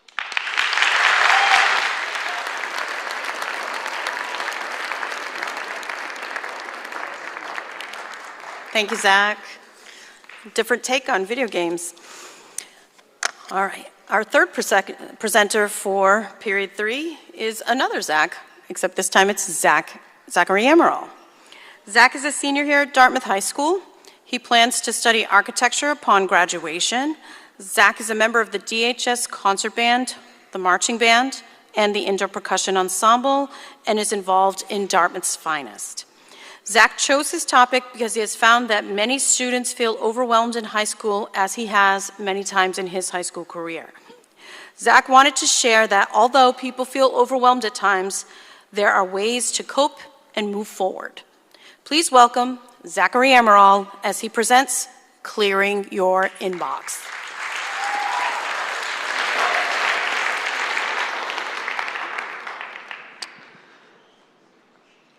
To live is to suffer. This is a quote from Viktor Frankl. He was a Jew that survived the Holocaust, and when documenting his experiences, this was one of the first lines he wrote in his memoir. And looking back now, it's easy to see where he's coming from. Across the world, there's events such as war, poverty, and natural disasters that constantly wreak havoc across people's lives, whether they are innocent or not. In these disasters, people's lives can get uprooted and it can affect them greatly. However, there is still a silver lining to these things. Oftentimes, there are heroic actions that emerge, such as a great example is the LA wildfires currently going on. There's many people volunteering to help fight off these fires and people volunteering to try and provide aid to those who suffered. Not all events have this silver lining, and while this doesn't lessen the impact of them, it does make them a little better. However, there are often smaller things in our lives that often go without any benefit to them. Things such as parents, grades, relationships, and many more can still affect us greatly, yet they're never mentioned. They're the things that go under the radar. If this is a little hard to understand, how can something smaller, such a small event, be of greater impact than something like a natural disaster? Think about it like this. Imagine you have a suit of armor. If this armor is intact, you're happy. You're able to live your life, go on with things. However, this armor breaks, you're upset. You can't control yourself, and you're miserable for a few days. So you're living life with your armor, and suddenly, bam, a major stressor comes along. This can be anything such as a pet dying or any other major event. This crashes right into your armor and breaks it clean in two. So for a few days, you are overwhelmed, you can't think straight, it's all you can think about is this major stressor that's happening, and you're like that. Eventually, though, you realize that you're okay and life goes on. So you go to fix your armor, and knowing exactly how it broke, this time, when you repair it, it can be a little bit stronger. So that next time a major stressor like this happens again, you might be able to prevent it from doing as much damage to you. Now, in the next scenario, instead of having one major stressor come at you, you're going to have just a minor stressor, something small. So it comes at you, it hits you, and nothing happened, right? So you go on with your life, and another minor stressor, comes along. That hits your armor, and again, nothing happened. But if you notice, nothing isn't actually happening. Your armor is still taking damage, except instead of breaking all at once, it's just getting a little chip in it. And so this adds up over time. You keep going, and more stressors come at you, keep hitting your armor, and while on the outside it looks like you're dealing with it just fine, getting on through life, it's still wearing away at you. And so eventually, something really, it doesn't have to be big, it could be really small, can hit you just in the right place, and suddenly your armor's broken. So just like before, you're upset, you can't think straight, all you can do is think about what just happened, and you're stuck like that for a few days. Eventually, you go to put back together your armor, but instead of having two pieces, now you have a million. You don't know what broke what, you don't know how to fix it, and you're stuck like this for a longer period of time. You may think, oh, is this a result of modern society? Has our quick-paced lives influenced us to be affected by all of these small things more? Well, that's not always the case. According to Columbia University, humans themselves are actually prone to remembering negative things more than positive things. So let's say you get a compliment. You'll remember that compliment for a few minutes, maybe a couple hours at most, before you move on to think of more important things. Whereas if something negative happens to you, whether it's an insult or anything else, you can think about that for days up to weeks on end about that. And this makes sense in nature. If you're out in the wild, you're going to want to remember what's going to eat you versus where's your favorite resting spot. So, what now? I just told you that life's suffering, everything's miserable, the small stuff's going to wear you away, and there's nothing you can do about it because you're hardwired to remember it.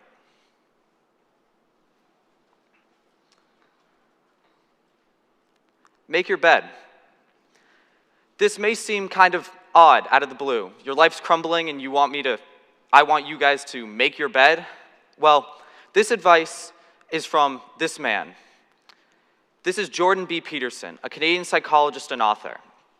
And instead of asking me this question, you might be asking him, why does he want me to make my bed?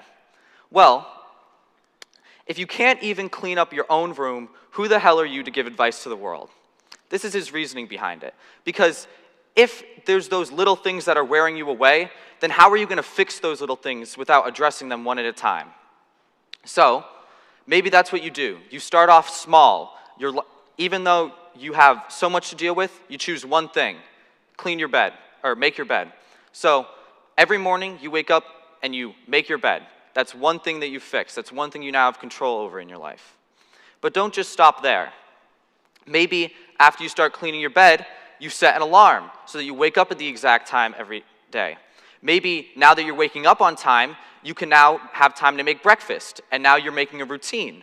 Maybe now that you have routine, you might want to write stuff down so you know you're getting to everything. So you make a list or a calendar. Maybe you now are starting to go for runs in the morning. It's all of these small things that come together that really make an impact.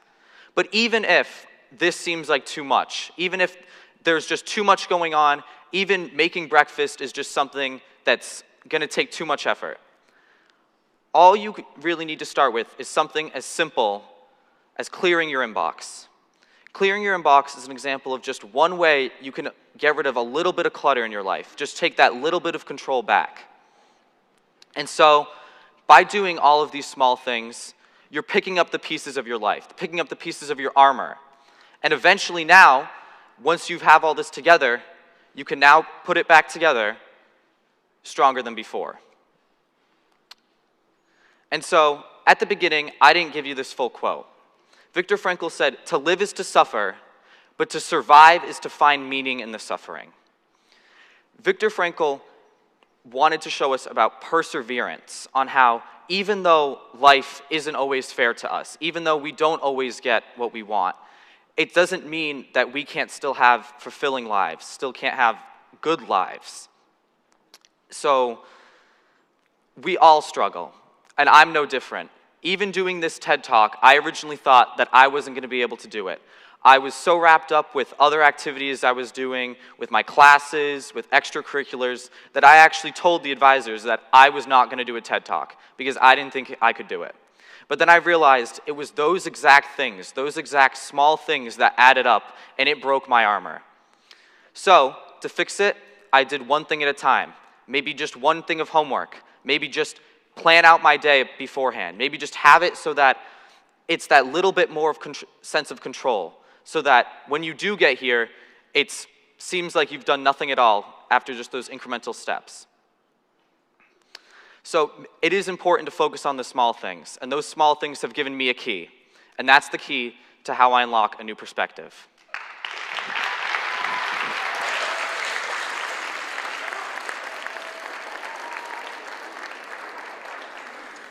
Thank you, Zach. Very important message to persevere and clear that inbox. All right, our last presenter for period 3 is Grace Adeyemo. Grace is a senior here at Dartmouth High School who plans to major in psychology on the pre-med track this coming fall. She is very involved in our DHS community. She is a member of the National Honor Society, Student Council, Multicultural Club, Dance Team, Medical Careers Club, Christian Fellowship, and is secretary of the Black Student Union. She is also a member of the TEDx DHS Club, obviously. This is her second time presenting with us here at TEDx DHS, and we are so happy she came back. Grace chose her topic because she was inspired by a project, which she'll talk about, that she had completed in an art class. She finds that many girls struggle with self-image and want to talk about it. Please welcome Grace Adeyemo as she presents Beauty is in the Eye of the Beholder.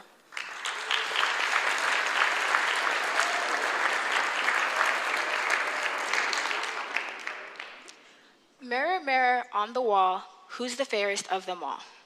A famous line from Snow White that has echoed throughout generations. But what does it really mean to be the fairest? In our daily lives, we are constantly told what we should look like, what we should wear, and how we should act in order to gain acceptance. Today I'm here to explore where these standards come from and how they impact us. Around the world, beauty is seen through many different lenses, shaped by culture, history, and society. It is not a single universal idea, as what is considered beautiful in one area may be entirely different in another. Let's take a look at the United States. Western cultures have long valued features associated with health, symmetry, and a polished yet natural appearance. In the US and Europe, tan skin became a status symbol in the 20th century, as only the wealthy could afford vacations and travel. Western beauty often highlights strong, defined facial structures, such as high cheekbones and upturned noses. Celebrities promote a sultry, contoured look with full lips, bold brows, and glowing skin. The Kardashians popularized exaggerated curves, which increased demand for procedures like BBLs and liposuction. More recently, the rise of weight loss shortcuts, such as Ozempic, Mounjaro, and Wegovy, has sparked speculation about celebrity transformations, reflecting the West's ongoing obsession with the idealized Hollywood figure. There's a heavy emphasis on anti-aging, with Western beauty industries aggressively pushing Botox, fillers, and various laser treatments to erase signs of it. Women in Hollywood are pressured to look youthful, while men are allowed to age more naturally. This reinforces a double standard that extends to the general public. Additionally, Western beauty standards shape the entertainment industry, with Disney favoring Eurocentric features for protagonists while exaggerating ethnic traits and villains. While the West's take on beauty may be controversial, it is significantly less rigid compared to other regions. Historically, Eastern cultures have emphasized modesty and perfection. In China, fair skin signified wealth, since only those who worked outdoors had tan skin. Korean and Japanese ideals favor delicate, youthful features like large eyes and small faces. Asian countries prioritize innocence, with Korea's aegyo, Japan's kawaii aesthetic, and China's sejao promoting childlike mannerisms and high-pitched speech as attractive traits. Asian countries heavily stigmatize being on the bigger side. The preference for extreme thinness has led to trends like the A4 paper challenge in China, where a person's waist should be smaller than the width of an A4 sheet of paper. Essentially, anything above a US size medium is considered plus size, and plus size clothing stores in Asia are often marketed with derogatory names. K-pop idols set unrealistic beauty standards in Korea. Their pale and slim appearances dominate the media and fuel public envy. Idols' extreme diets go viral. One idol named Momo from girl group Twice said she ate 1 ice cube per day for a week in order to lose 15 pounds, and many Koreans tried to copy this diet. Koreans also seek surgery to resemble idols, commonly requesting double eyelid and chin procedures for larger eyes and a V-shaped face. In addition to these procedures, both men and women are introduced to K-beauty at a young age, which is the elaborate South Korean skincare approach to achieving flawless skin. Unlike the West and East, ethnic beauty focuses on authenticity and cultural heritage. In African cultures, beauty has been tied to health, fertility, and strength. Body shape is a key indicator, with curvier and fuller bodies being celebrated. Deep melanated skin has historically been admired, although some places favor lighter skin due to colonialism. Glowy skin is preferred throughout, and the shea butter market is thriving to help people accomplish it. Hair is a defining aspect, with braids, twists, and locks being popular styles with historic roots. Natural hairstyles such as afros and coils have also been embraced, symbolizing resistance against Eurocentric norms. Hispanic beauty ideals also emphasize the hourglass figure, which is highlighted by form-fitting clothing. Their bold and colorful makeup, coupled with their confident nature, has fueled the spicy Latina stereotype, which portrays Latinas as feisty and leads to unwanted objectification. Events like the Miss Colita beauty pageant in Bolivia reject this sexualization by placing cultural pride above sensuality. Contestants honor their heritage by wearing traditional pollera skirts, shawls, and bowler hats. Indigenous cultures celebrate long, thick hair, viewing it as sacred. Cutting one's hair is typically a sign of mourning and transition. Warm copper and bronze skin tones are a point of pride, and unlike Western beauty standards that promote anti-aging, Indigenous people show off their wrinkles and gray hair as a sign of wisdom and experience. Face tattoos, piercings, and paint are all considered a rite of passage and marker of beauty. South Asian beauty values big, expressive eyes, often enhanced with a type of eyeliner called kajal. Hair is a big indicator of beauty. Full eyebrows, thick eyelashes, and long, silky hair are idealized. Hair oils such as coconut and castor oil are widely used to maintain healthy hair. Jewelry and other adornments also play a crucial role. Nose piercings, bindis, and bangles are important cultural accessories. Bridal beauty is particularly elaborate, with South Asian weddings featuring intricate henna designs, heavily embroidered attire, and detailed makeup that highlights the eyes and lips. Many differences can be seen in the beauty standards of these regions. Western beauty is commercialized, Eastern beauty values youth, and ethnic beauty focuses on cultural identity. Though these areas contrast, societal pressures, perfectionism, and media influence are key similarities. Several more factors fuel the unrealistic beauty standards of today's society. Social media is by far the biggest contributor. It continuously pushes various aesthetics for people to follow in order to look good. These micro-trends limit individuality, as everyone wants to participate in what's trending right now. People feel pressured to keep up and curate themselves to meet expectations. Social media fuels insecurities by constantly introducing viral beauty terms that make users fixate on perceived flaws and desire features they don't have. While the terms may seem ridiculous, the resulting body dissatisfaction is very real. Social media also thrives on comparison, with TikTok comment sections filled with self-deprecating remarks under videos of attractive creators. This cycle of negative self-talk is very draining, and many fall into this trap. Big brands and corporations fuel harmful standards as well. Brandy Melville's deceitful one-size-fits-all slogan excludes larger bodies, highlighting the gap between inclusive marketing and product reality that other brands partake in too. Take Mattel's iconic Barbie doll with the message, "You can be anything." Barbie dolls can certainly be doctors and astronauts, but for years lacked racial diversity and body variety. What example is being set for young girls if only a certain doll can really be anything? The beauty industry also excludes darker skin tones by offering limited shade ranges, often making drastic jumps from light to dark or leaving out deeper shades altogether. Despite public criticism, brands rarely make meaningful changes. Euphoria, for example, faced backlash for its lack of inclusivity and responded with a darker shade that looked like this. Almost as dark as black paint when put side by side. Completely unrealistic because beyond that, the foundation does not have any undertones, meaning that no person on earth is this color.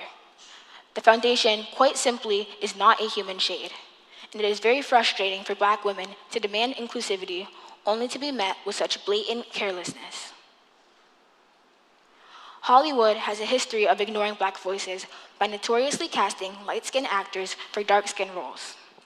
This racial bias persists and is even reflected in Google's algorithms. Currently, over 80% of Google search results for beautiful face or beautiful women feature white women. Black girls have learned to specify themselves in their searches in order to be reflected in the results. By strategically advertising harmful ideals, these contributors have reinforced narrow-minded beauty standards. Here are the effects. Girls feel immense pressure to change their appearance, with 400,000 US teens undergoing cosmetic surgery in 2020. The $8.8 billion skin lightening industry, driven largely by women of color, reflects conformity to Eurocentric beauty ideals. The average adolescent gets a cell phone at around 12 to 13, which coincidentally is the same age body dysmorphic disorder often begins. This disorder causes obsessive focus on appearance. Children are very impressionable in this stage of life, and with such early exposure to social media, they are at an increased risk of body dissatisfaction. A Dove study found that most girls have a face editing app by 13. The newer generation is skipping the crucial preteen phase of self-expression by appearing older and desiring high-end products to keep up with current trends. Sephora Kids refers to young children overspending on skincare and makeup that they ultimately don't need. There's a growing pressure to mature quickly, and it's impacting mental health. Social media is strongly linked to low self-esteem and eating disorders. A study found that 50% of participants changed their diet due to social media, and 48% felt judged for their food choices. Teens with extreme body perceptions are twice as likely to consider or attempt suicide than their quote-unquote normal weight peers. As you can see, beauty standards have caused significant harm, but efforts are being made to address and change them. In response to toxic beauty ideals, Dove's Self-Esteem Project is helping children build a positive self-image. Fenty Beauty by Rihanna set a new standard for inclusivity with its diverse shade range, especially for darker skin tones. The 50 Shade Foundation lineup promotes beauty for all, inspiring industry-wide change. The cosmetic brand Olay has started an initiative called Decode the Bias to double the number of women in STEM, with the ultimate goal of eliminating the current racial bias that exists in search engines. The social media app Be Real is encouraging users to share real-time, unedited photos. Efforts to boost self-love online and in real life are increasing. Some ways you can practice self-love are by engaging with positive content, avoiding negative self-talk, and treating your body with respect. This is a portrait I made in art class that shows me in a formal Nigerian dress with braided hair, alongside my reflection in school clothes with curly hair. The background features pictures of both a Nigerian and African American headpiece. This portrait represents both sides of my identity, showing that neither is more beautiful than the other. I embrace my culture and hope you're inspired to see yourself positively as well. Beauty is in the eye of the beholder, and this is my key to unlocking a new perspective.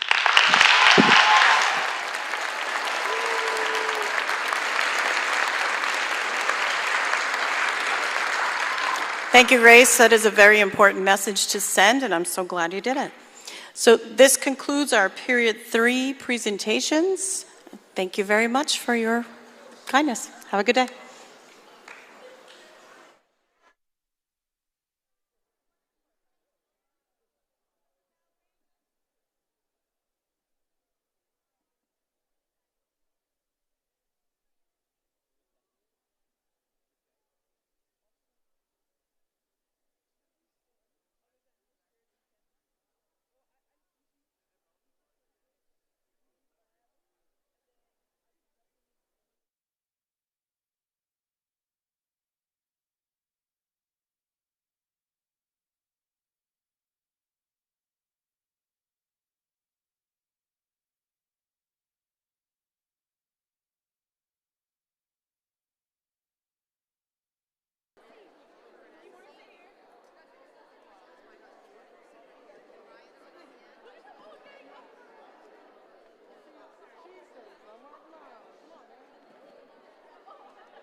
Good afternoon.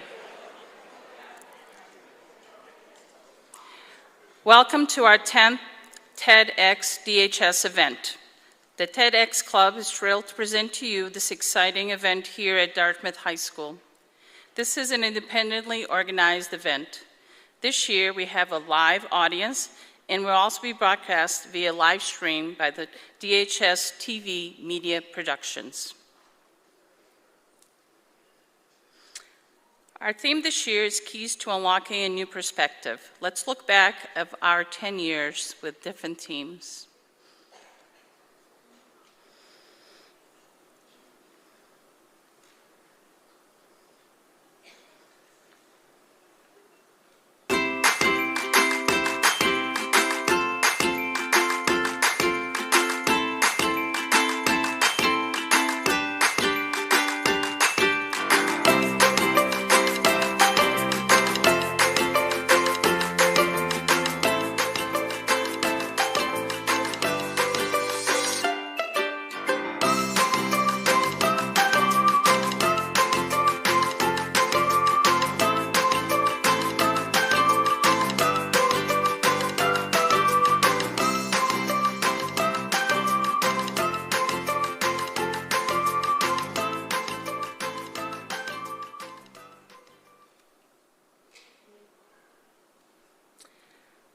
You may be new to TED and you may be wondering, who is this TED guy? I'm here to tell you there isn't a person. Instead, TED is an acronym for Technology, Entertainment, and Design. The TED organization has covered many ideas worth spreading in various fields of study. You will see the same diversity here in the topics being presented today. Before we begin, we'd like to ask our audience to please be respectful of our presenters by keeping electronic devices silenced and refrain from talking. The students have put in a lot of time and effort into their presentations. We will start with our first presenter, Mikey Burke. Our first presenter for Peer 5 is Mikey Burke. Mikey is a senior here at Dartmouth High School. He is planning to take a gap year to work before attending Johnson & Wales University to study communications. Mikey chose this topic because he researched it for AP Research class, and he feels very strongly that we should spend more time discussing this issue. Please welcome Mikey Burke as he presents sexual health literacy.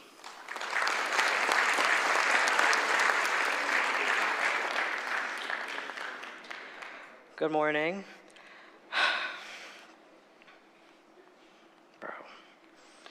How many of you remember what you learned in health class? Just put your hand down. I'm pretty sure the answer is not many of you, because I know I don't. Today, I'm going to be talking about health literacy. But first, I wanted to start with why I'm talking about health literacy. I've always had a large interest in human sexuality. It is complex and it's nuanced, and I've always found it so fascinating. But my interest was inspired by Dr. Kate Burke, who is my mom, and her sexuality advocacy in occupational therapy. And this interest has led me to my AP research project this year. I will also be talking about sex positivity, which is a term many of you may not know, but the reason why I'm talking about it is from my time on social media, my experience with my peers, and the shame that I felt as I've grown up.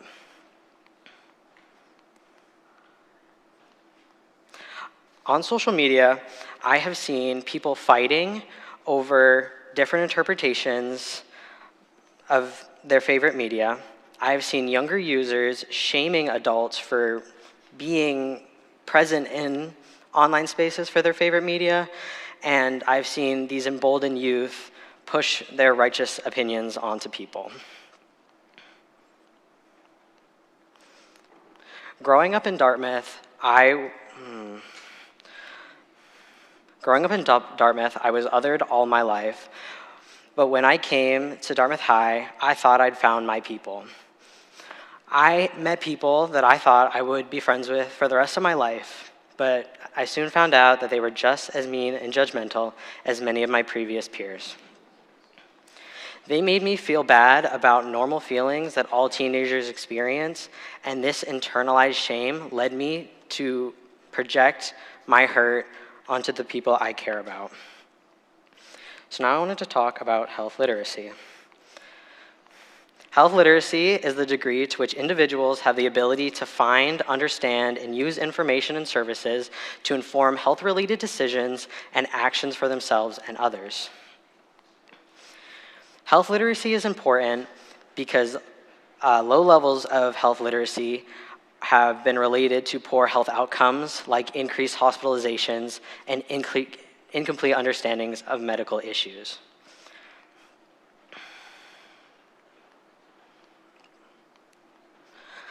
A study published in 2023 looked at the health literacy and health empowerment differences between Gen Z and older generations. And they found that older generations prefer traditional media like magazines and newspapers, interpersonal connections like friends and family, and healthcare providers as main sources for health information, whereas Gen Z individuals exclusively preferred online resources. Barriers to health information include reading level. Most medical resources are written at a higher reading level than the average American can understand. Mis and disinformation. Many Americans have a hard time discerning mis and disinformation from the truth. And unlike Gen Z, many adults lack the computer skills to access health resources, but Gen Z individuals have difficulty with media literacy and fact-checking abilities.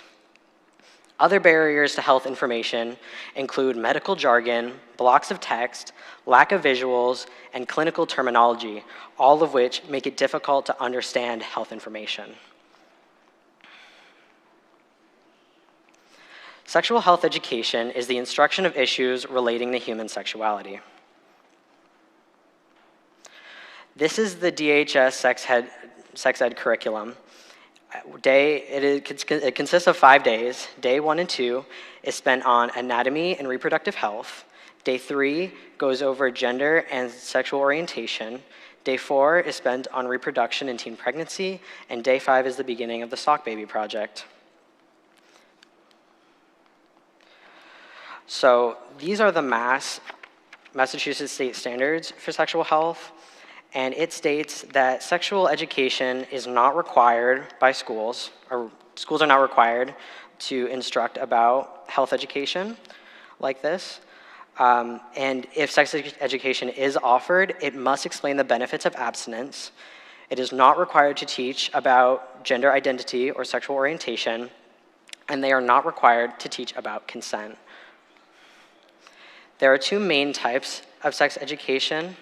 Abstinence education focuses on the benefits of abstinence, and comprehensive education teaches all aspects of human sexuality, such as anatomy, consent, sexual orientation, gender identity, and interpersonal relationships.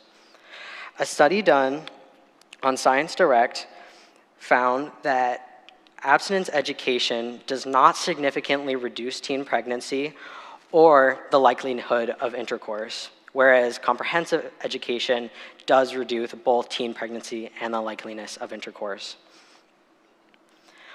Another study on Science Direct found that qualities of comprehensive sex education are sexual diversity, intimate partner violence prevention, development of healthy relationships, prevention of child sex abuse, improved social emotional learning, and increased media literacy. FOSI, which is an education advocacy group, published the National Sex Education Standards in 2020. And this document lays out important education resources like theoretical frameworks, characteristics of effective sex education, and standards organized by grade level. For example, these are K-2 core concepts laid out in that document. And as you can see, it is age-appropriate and simple language that is easy to understand that lays out the importance of defining consent and personal boundaries, as well as being able to name your body parts.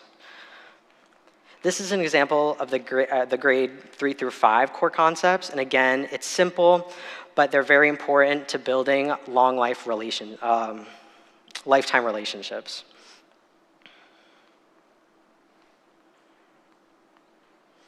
Sex positivity is having or promoting an open, tolerant, or progressive attitude towards sex and sexuality. Qualities of sex positivity include prioritizing safety, setting and respecting boundaries, communication and honesty, body positivity, reducing shame, and encouraging enjoyment.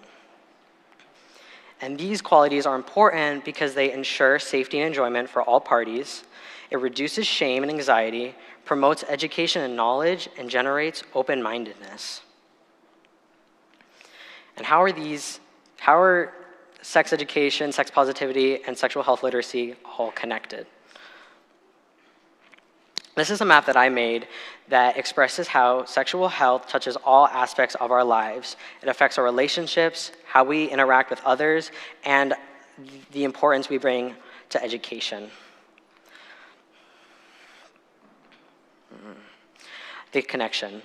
Education leads to knowledge, which leads to safety. And this includes health literacy, building healthy relationships, and practicing safe sex.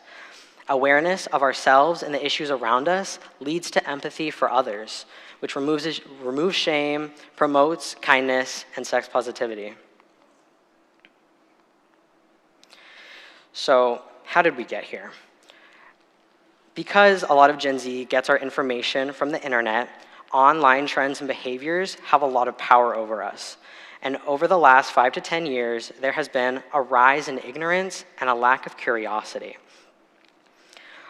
In a world of confirmation bias and belief perseverance, we are often not looking for new ideas, and we are often only getting our information from sources we know we already agree with. Not only that, but there has been an increase in censorship of uncomfortable ideas. So not only are we not always getting the right information, but controversial information is often hidden from us, and we're not allowed to understand the full scope of the world. Another factor that leads to chaos online is the ability to be completely anonymous. Anyone has the ability to say anything, often without consequences, and this contributes to the lack of empathy and misinformation online. If we continue on this path of censorship, we will lack in-depth and formal instruction that sets students back both educationally and socially. Continued reliance on internet sources causes a lot of error and bias, and we will never gain the important qualities of sex education like media literacy, violence prevention, and the curiosity that fuels life. And this is my key to unlocking a new perspective.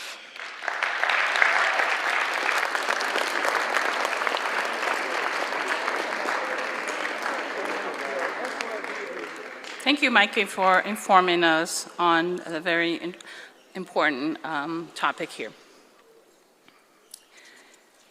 Our second presenter for this period is Desmond Waite. Desmond is a junior here at DHS. Desi is a member of the Forensic and Debate Club. He plans to major in political science and minor in economics upon graduation. He is very interested in politics and chose his topic because he believes that misinformation is what is currently causing much of the issues in politics. Please welcome Desmond Waite as he presents how political bias affects interpretation of data.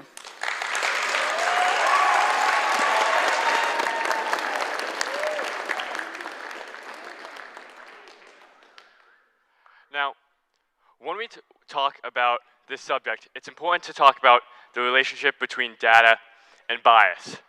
You might think that it's a one-way relationship where it's either data just affecting bias or bias just affecting data.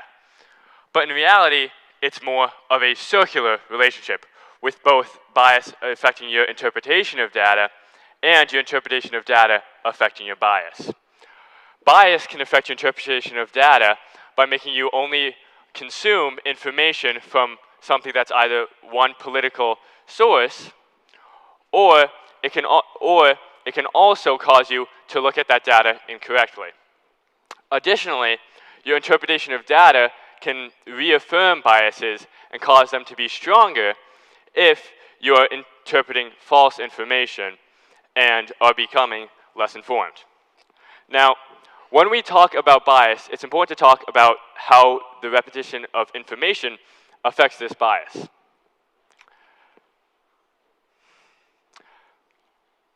A study on prior exposure titled "Prior Exposure Increases Perceived Accuracy of Fake News" from 2018 by Gordon Pennycook, Tyrone Cannon, and David Rand took a group of subjects and gave them 12 news headlines. And then these subjects were familiarized with these headlines and basically just shown these headlines multiple times. Later, they were assessed on these headlines, but also on 12 headlines they had never seen before. And what this showed was that people who had the headlines that people had already seen were much more likely for people to think that they are true than the headlines that they had not seen before. And the second part of this study did the same thing as part one, but 1 week later assessed these subjects again with those 12 previous headlines as well as 12 new ones. What this showed was that people's belief of headlines they had already seen further increased after this 1 week. Now, what this kind of shows is how prior exposure and how repeatedly seeing information can affect your view on it.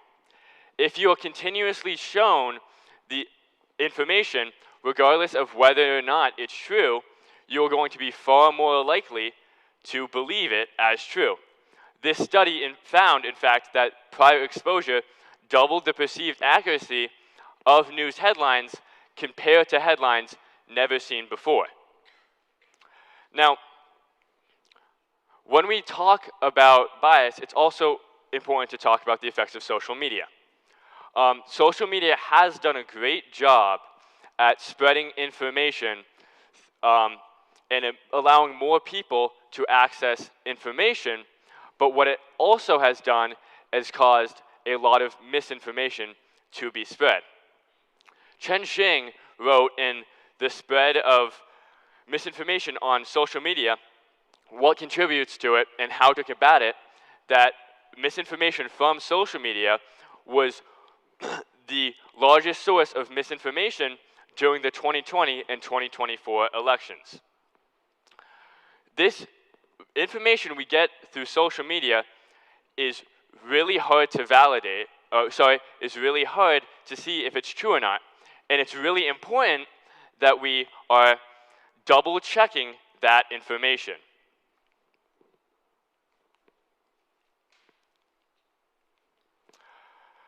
If we look at if we check our information against other sources, it becomes a lot easier to see whether or not that information is true or not.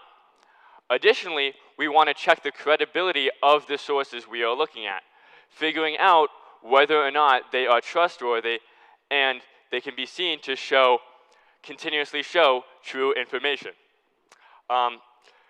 Again, talking about variety of sources. If we look at sources from multiple viewpoints and multiple political stances, it is a lot easier to find true information because you can continuously check information from one source against information from another source and find the most factual information. Now, when we're looking at information, it's important to check if we are participating in confirmation bias. Confirmation bias is when you only look for facts and evidence that pertain to your beliefs. If you are looking online and you only look at sources that have the same political leaning as your own, as the political leaning that you have yourself, you're going to be confirming your own bias and not really looking for true information, but instead looking for information that is, again, going to confirm your bias. A big example of this can be seen in partisanship and the effect of political parties. If you continuously look for information that is under your political party and you're not looking at any information from the other side, you are going to be confirming your own bias. You're going to be repeatedly looking at information that already shows you, that already says that you are true, without taking into account whether or not the information you're looking at is in fact true. Now, there is a big difference between how we look at political information and how we look at non-political information. A study by Dan Cahan titled Motivated Reasoning and Enlightened Self-Government basically tested people on their numeracy, or their ability to look at numbers and compute numbers, and gave people a set of non-political information. This was basically just a table saying, showing a skin cream and whether or not it is going to be beneficial to improving a rash. And what they saw from this was that regardless of political party, people were generally pretty able to differentiate whether or not that skin cream helped the rash. It made sense. People who had higher numeracy, people who were better able to compute with numbers, were better able to look at this question regarding numbers.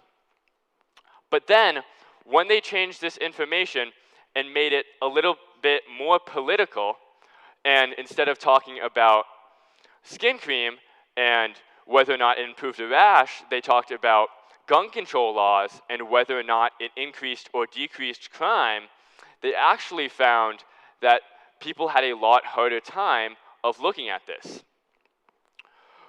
Democrats oftentimes would look at the data and regardless of what it showed, would think that gun laws decreased crime in an area, even if the data showed that gun laws increased crime in the area. And Republicans would often look at the data and think that gun control increased gun crime in a given area, even if it in fact decreased gun crime in a given area. Now, what this shows is how partisanship can blind us and cause us to be misinformed. If we are consistently looking at information from a specific political source, we can become biased. And when we look at information, our bias will spread into that information and change how we look at it. Think about how people who looked at non-political information were pretty effectively able to do it, who were pretty effectively able to figure out whether or not it helped the rash, while people who looked at the political information of gun control and gun laws were blinded by their partisanship and oftentimes just chose the answer that validated their own beliefs. Now, how can misinformation be fixed? What can we do to solve this issue? Now, a big thing that can cause misinformation to not happen is being open to other points of view. Making sure that you're looking at a variety of sources. Making sure that you take into account information from the other side of the political spectrum. If you are going to consistently absorb information that only confirms your own biases, you're going to have a really hard time figuring out whether or not the information you're getting is true and will therefore become misinformed.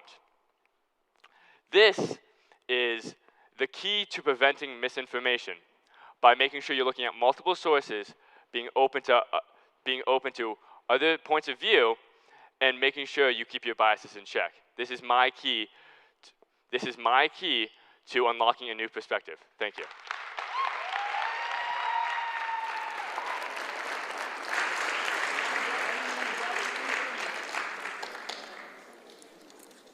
Thank you, Desmond, for providing us with good information there on that topic.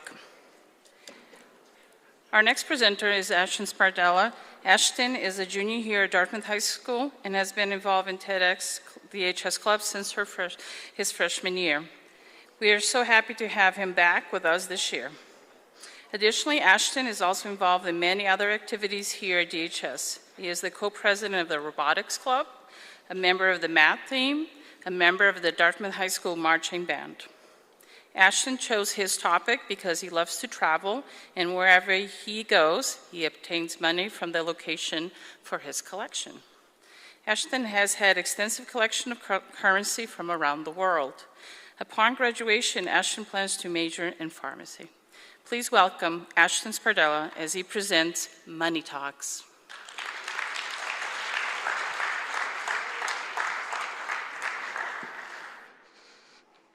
Money is something we see every day. Not only that, money is something we use almost daily. But do we ever stop and wonder what's on our money? Money is all over the world. There are currently 108 different currencies. But what makes each of them unique is the way they're designed. Each currency has its own images on their bills and dollars that are important to their people. In the US, we use the United States dollar. While we do have many different bills and coins, the one I'm going to talk about is the $10 bill. On the front of the bill is Alexander Hamilton. He was a founding father who served in the military. He was an advocate of the Constitution and helped draft it. He was also the first Secretary of Treasury and created the American financial system. On both sides of Hamilton, there are two torches, which are meant to be like the one the Statue of Liberty holds. It is a symbol of freedom. And on the back of the bill, you see a building. It is the United States Treasury Building.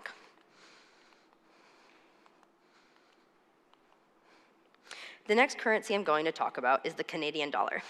This first bill is a $2 bill from 1986. On the front is a portrait of Queen Elizabeth II. The reason Queen Elizabeth II is on a Canadian dollar is because this bill is a part of the Commonwealth. To her right is the Parliament building, and to her left is the coat of arms. On the back, there's two robins, as this bill is a part of the Birds of Canada series. This bill was taken out of circulation and stopped being printed in 1996, as it was replaced with the $2 coin, more popularly known as the toonie. This is the $5 Canadian bill. On the front is a portrait of Sir William Laurier, who was Prime Minister from 1896 to 1911. He was a member of Parliament for 45 years and was the leader of the Liberal Party for 32 of those. In the clear part, to his right, is the West Block of Parliament's original construction. Its name is the Mackenzie Tower after Canada's second Prime Minister, Alexander Mackenzie. On the back, you see the Canadarm2, which is about 56 feet long. It's a robotic arm that was used to build the International Space Station and was Canada's contribution to the project. Its astronaut represents all Canadians that contributed to the space program and research done on the International Space Station. The only identifying mark on this astronaut is the Canadian flag patch you see there. Another common currency is the pound. It's the official currency of the United Kingdom as well as its territories. This is the 10-pound bill. A major part of the pound is that the bills change with each new queen or king. The bill on the bottom has a portrait of Queen Elizabeth II. Notes with her name came into circulation in 1960 and are still currently in circulation. After King Charles III was crowned, on June 5th, 2024, bills with his portrait came into circulation. Although the front changed, the back remained the same. The woman you see on the back is Jane Austen. She was an English novelist known for her 6 novels where she criticized and commented on the English land gentry. They were a social class of wealthy landowners that lacked royal titles. These 2 coins you see here are Queen Elizabeth II's Jubilee coin and a half crown. These coins are no longer in circulation, but I feel as though they're important. This coin was made to celebrate the Silver Jubilee of Queen Elizabeth II, which takes place during the 25th year of her reign. There were 37,061,160 of these coins made, of which I own 2. On one side is a portrait of Queen Elizabeth II riding a horse, which, as she was known for her love of horses, made this design a bit more personal. On the other side, there's a symbolic design that represents the coronation. You see the crown and the spoon coming together. The half crown, on the other hand, has a portrait of King George VI.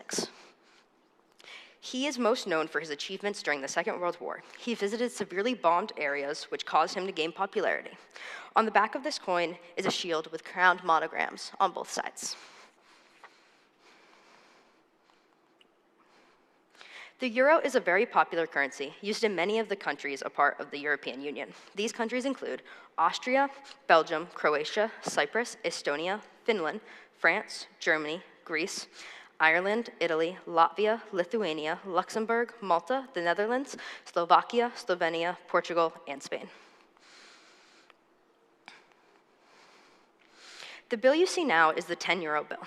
On euro banknotes, you see windows and doorways, which symbolize a spirit of openness and cooperation.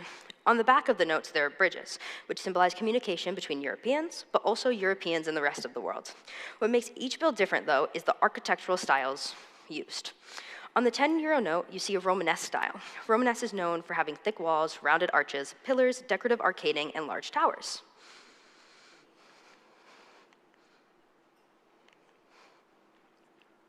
On the 5-euro note, though, you see a change in the architecture. This is called classical architecture.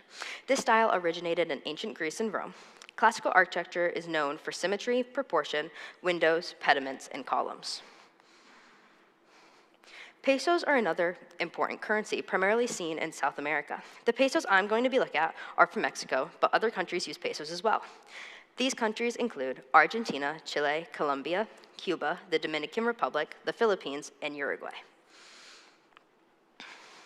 The first bill is the 5,000 peso bill. It is dedicated to the Niños Heros, who were 6 teenage military cadets that died defending Chapultepec Castle from US forces in 1847.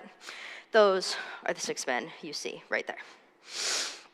The back of the bill, there's Chapultepec Castle, as well as a heroic military academy badge.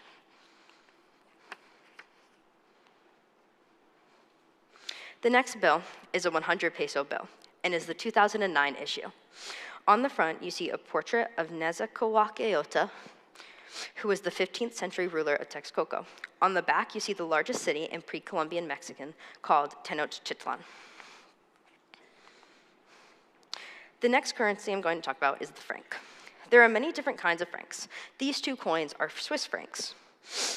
The franc on the left is from 2009. On the back is a wreath with the amount and year inside of it. On the front is Helvetica, a symbol of Switzerland. In her left hand is a shield with the Swiss cross in the center, and in her right hand is a lance. The other coin is a 5-franc coin from 1977. On the front is a hooded male figure that represents an alpine herdsman. On the back, you see the coat of arms of Switzerland with a shield, surrounded by wreaths. These 2 coins are French francs, which are no longer in circulation. The coin on the left is a 5-franc coin from 1949. On the front, you see a lorette head of Marianne, which is a national symbol of France. On the other side is a wreath with the value and date in it. The other French franc is from 1975. On the front is a figure scattering seeds in soil, and on the back there's a branch dividing the date and denomination.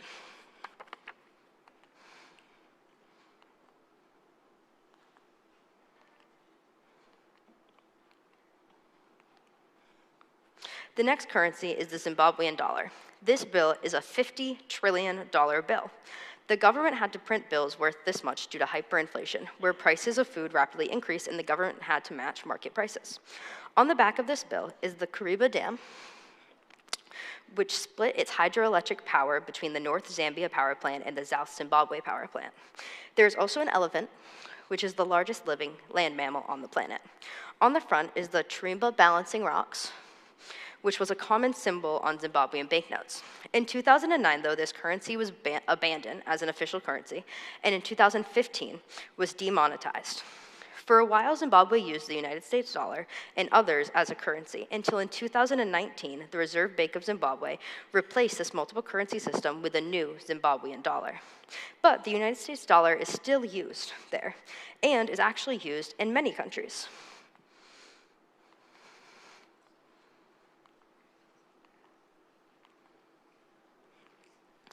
The United States dollar is the primary currency in Bonaire, St. Eustatius, and Saba, Ecuador, El Salvador, Palau, the Marshall Islands, the Federate States of Micronesia, Panama, the British Virgin Islands, the Turks and Caicos Islands, East Timor, and Zimbabwe. It is also an additional currency in Aruba, the Bahamas, Barbados, Belize, Bermuda, Cambodia, Canada, the Cayman Islands, Costa Rica, Curacao, Guatemala, Honduras, Jamaica, Lebanon, Liberia, Mexico, Myanmar, Nicaragua, St. Kitts and Nevis, St. Martin, and Vietnam. There are several reasons that countries use the United States dollar. One reason is that the US dollar is the primary reserve currency in the world. Many central banks across the globe hold portions of their reserves in US dollars. International trade transactions are largely conducted using US dollars. This simplifies transactions and reduces exchange risk. Key commodities, which are raw materials that are used to manufacture consumer goods like gold and oil, are also usually priced in US dollars. When values of the dollar fluctuate, it can have an impact on global commodity prices. Due to its stability, it is also often used for international investments and savings. The value of the dollar can also affect global exchange rates, affecting global trade, investment, and economic stability. Another reason is that international loans and credits are oftentimes denominated in US dollars. This can also apply to sovereign debt or national debt. While there are many different currencies, each is unique and important to their countries in their own way. And this is my key to unlocking a new perspective.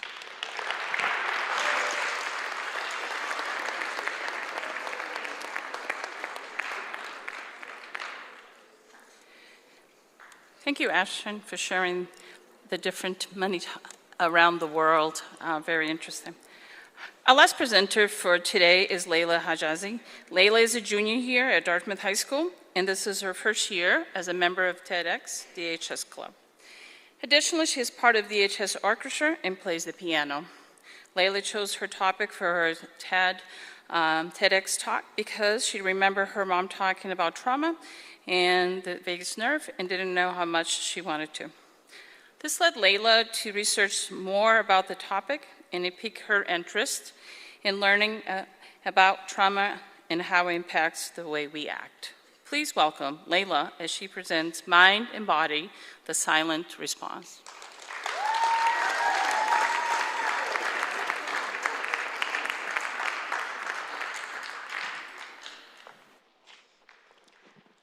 Okay, I am sure that most of you have presented sometime in your life.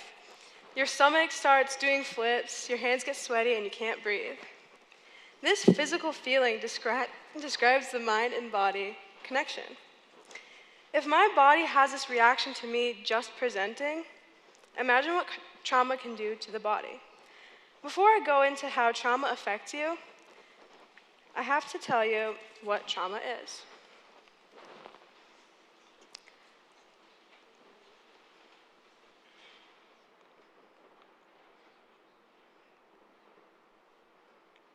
So, what is trauma?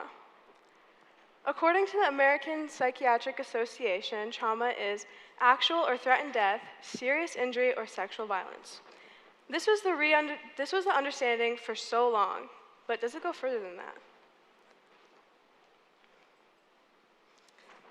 The re-understanding of trauma. Bessel van der Kolk, a psychiatrist and author, defines trauma as not just an event that happened sometime in the past.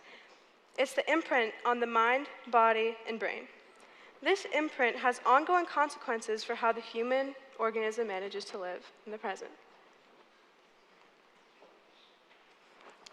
So there are two types of trauma, big trauma and little t trauma. Big trauma can consist of abuse, being a victim of natural disaster, or being in the war.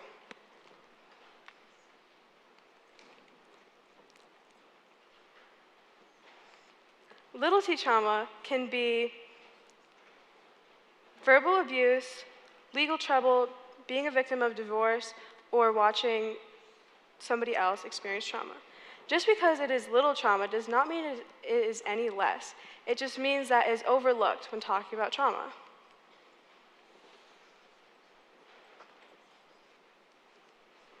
So trauma affects Trauma affects you in 3 different ways: your brain, relationships, and body. It affects your brain in 3 ways. The brainstem, which controls survival function, is also called the reptilian brain. The limbic system, which controls the emotion part of you and social behaviors, and the prefrontal cortex, that controls rational thinking and decision making. Trauma impacts these big 3 things and stops you from thinking rationally. The second thing is relationships. Trauma gets in the way of relationships because of its self-destructive behaviors. All of their energy goes into suppressing all the trauma that happened, and no energy goes into putting effort into the relationship. Brain and relationships with trauma have been studied, and without this last part, the body, we miss the whole part of trauma. The most important thing about trauma is how it affects you. So, the studies on the body have been more recent. People assume when you talk about trauma, it only affects the brain. But the body is where the trauma takes root. It finds your way into every cell, and your body responds with symptoms like weight gain, knee pain, fibromyalgia, autoimmune disease, and back pain. These symptoms can be the after effect of unresolved trauma.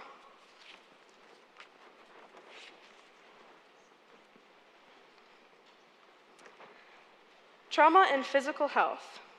Many people didn't know how much trauma affected you until the 1990s. When the leader of an obesity clinic, Dr. Folletti, noticed that his patients either regained the weight that they lost or dropped out because it was too hard. All of these were connected with childhood trauma.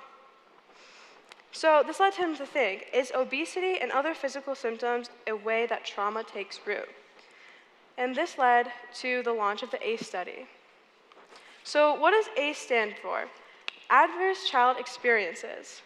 This is a questionnaire that consists of questions about abuse, neglect, and household dysfunction. These questions indicate if you have disease later in life. And it turns out 3 in 4 high school students have had an ACE in the past. And these stats were the leading causes of death, like cancer, diabetes, and heart disease. Therefore, the body keeps a score of trauma, leading to these consequences. There are many different types of trauma treatment, like medication, and then top-down therapy. This is working with the brain to deal with what happened. The newer treatment, like bottom-up, works with the biology using somatic treatments. We feel emotions through our physical heart, our gut, and our muscles. So with bottom-up, we can resolve emotions through your body. There are 2 types of your nervous system, the parasympathetic and the sympathetic nervous system. The parasympathetic is the brake of your body. It makes your muscles relax, you breathe, and your heart starts to slow down. The sympathetic nervous system is the body's accelerator, fight or flight, and your heart starts beating. That's why in yoga, when you take exhales, the teacher tells you to pay attention to it because this calms you down. The vagus nerve. This is the biggest component of the parasympathetic and the sympathetic nervous system.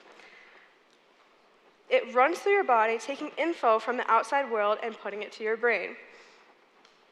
When your body's under stress, the vagus nerve sends signals to your organs saying that there's a threat. And the way to treat this inflammation is by stimulating the vagus nerve. This can be humming, breathing, and facial expressions.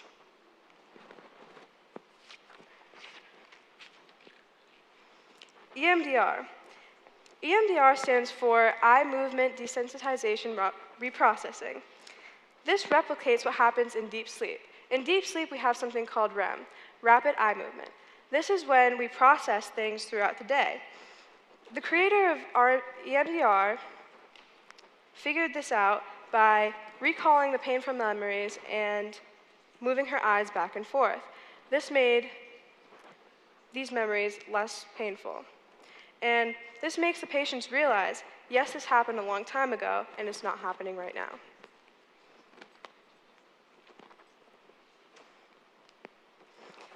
Another therapy is EFT, emotional freedom therapies. This is also called tapping. You tap the side of your hand, your eyebrow, under your eye, your collarbone, and the crown of your head. EFT is about processing emotions and not suppressing them. This is taking control of your body. The use of these new practices. Going back to New York, September 2001, 9/11, experts recommended that they use cognitive therapies. And hospitals set up free therapy for these people, but nobody showed up. Dr. Spencer, a therapist, asked the people what did they do to cope instead. They used acupuncture, massage, yoga, and EMDR. So safety and environment. This is a big part of healing. So imagine a kid gets bit by a dog. This is a scary situation. But if the parent says, I see you're in bad shape, let me help you, the dog bite is not an issue anymore. Because the foundation of safety is not destroyed.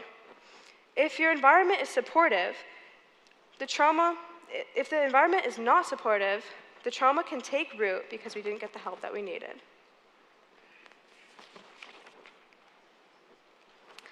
Mind and body.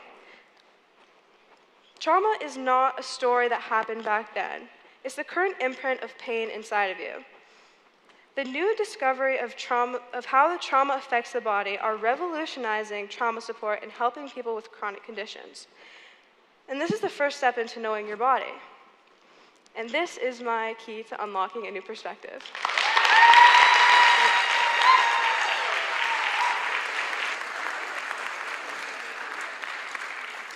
Thank you, Leila. That was a wonderful presentation. We would like to close our day. This concludes our presentations for TEDx DHS 2025.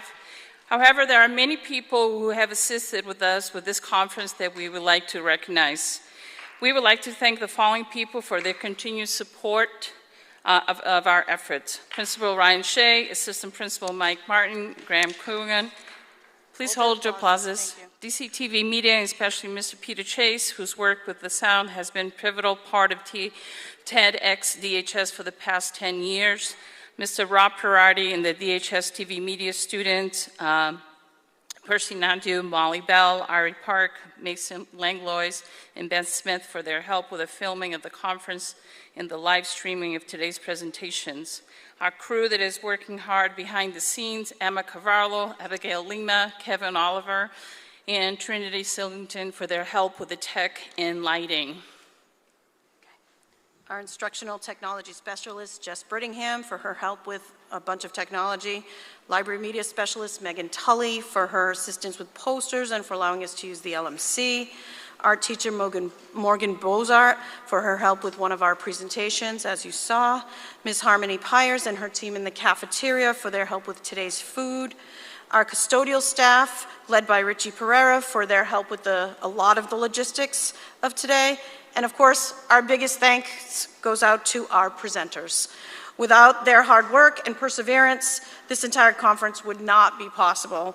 And we are proud of your efforts, and we look forward to seeing our underclassmen joining TEDx DHS 2026.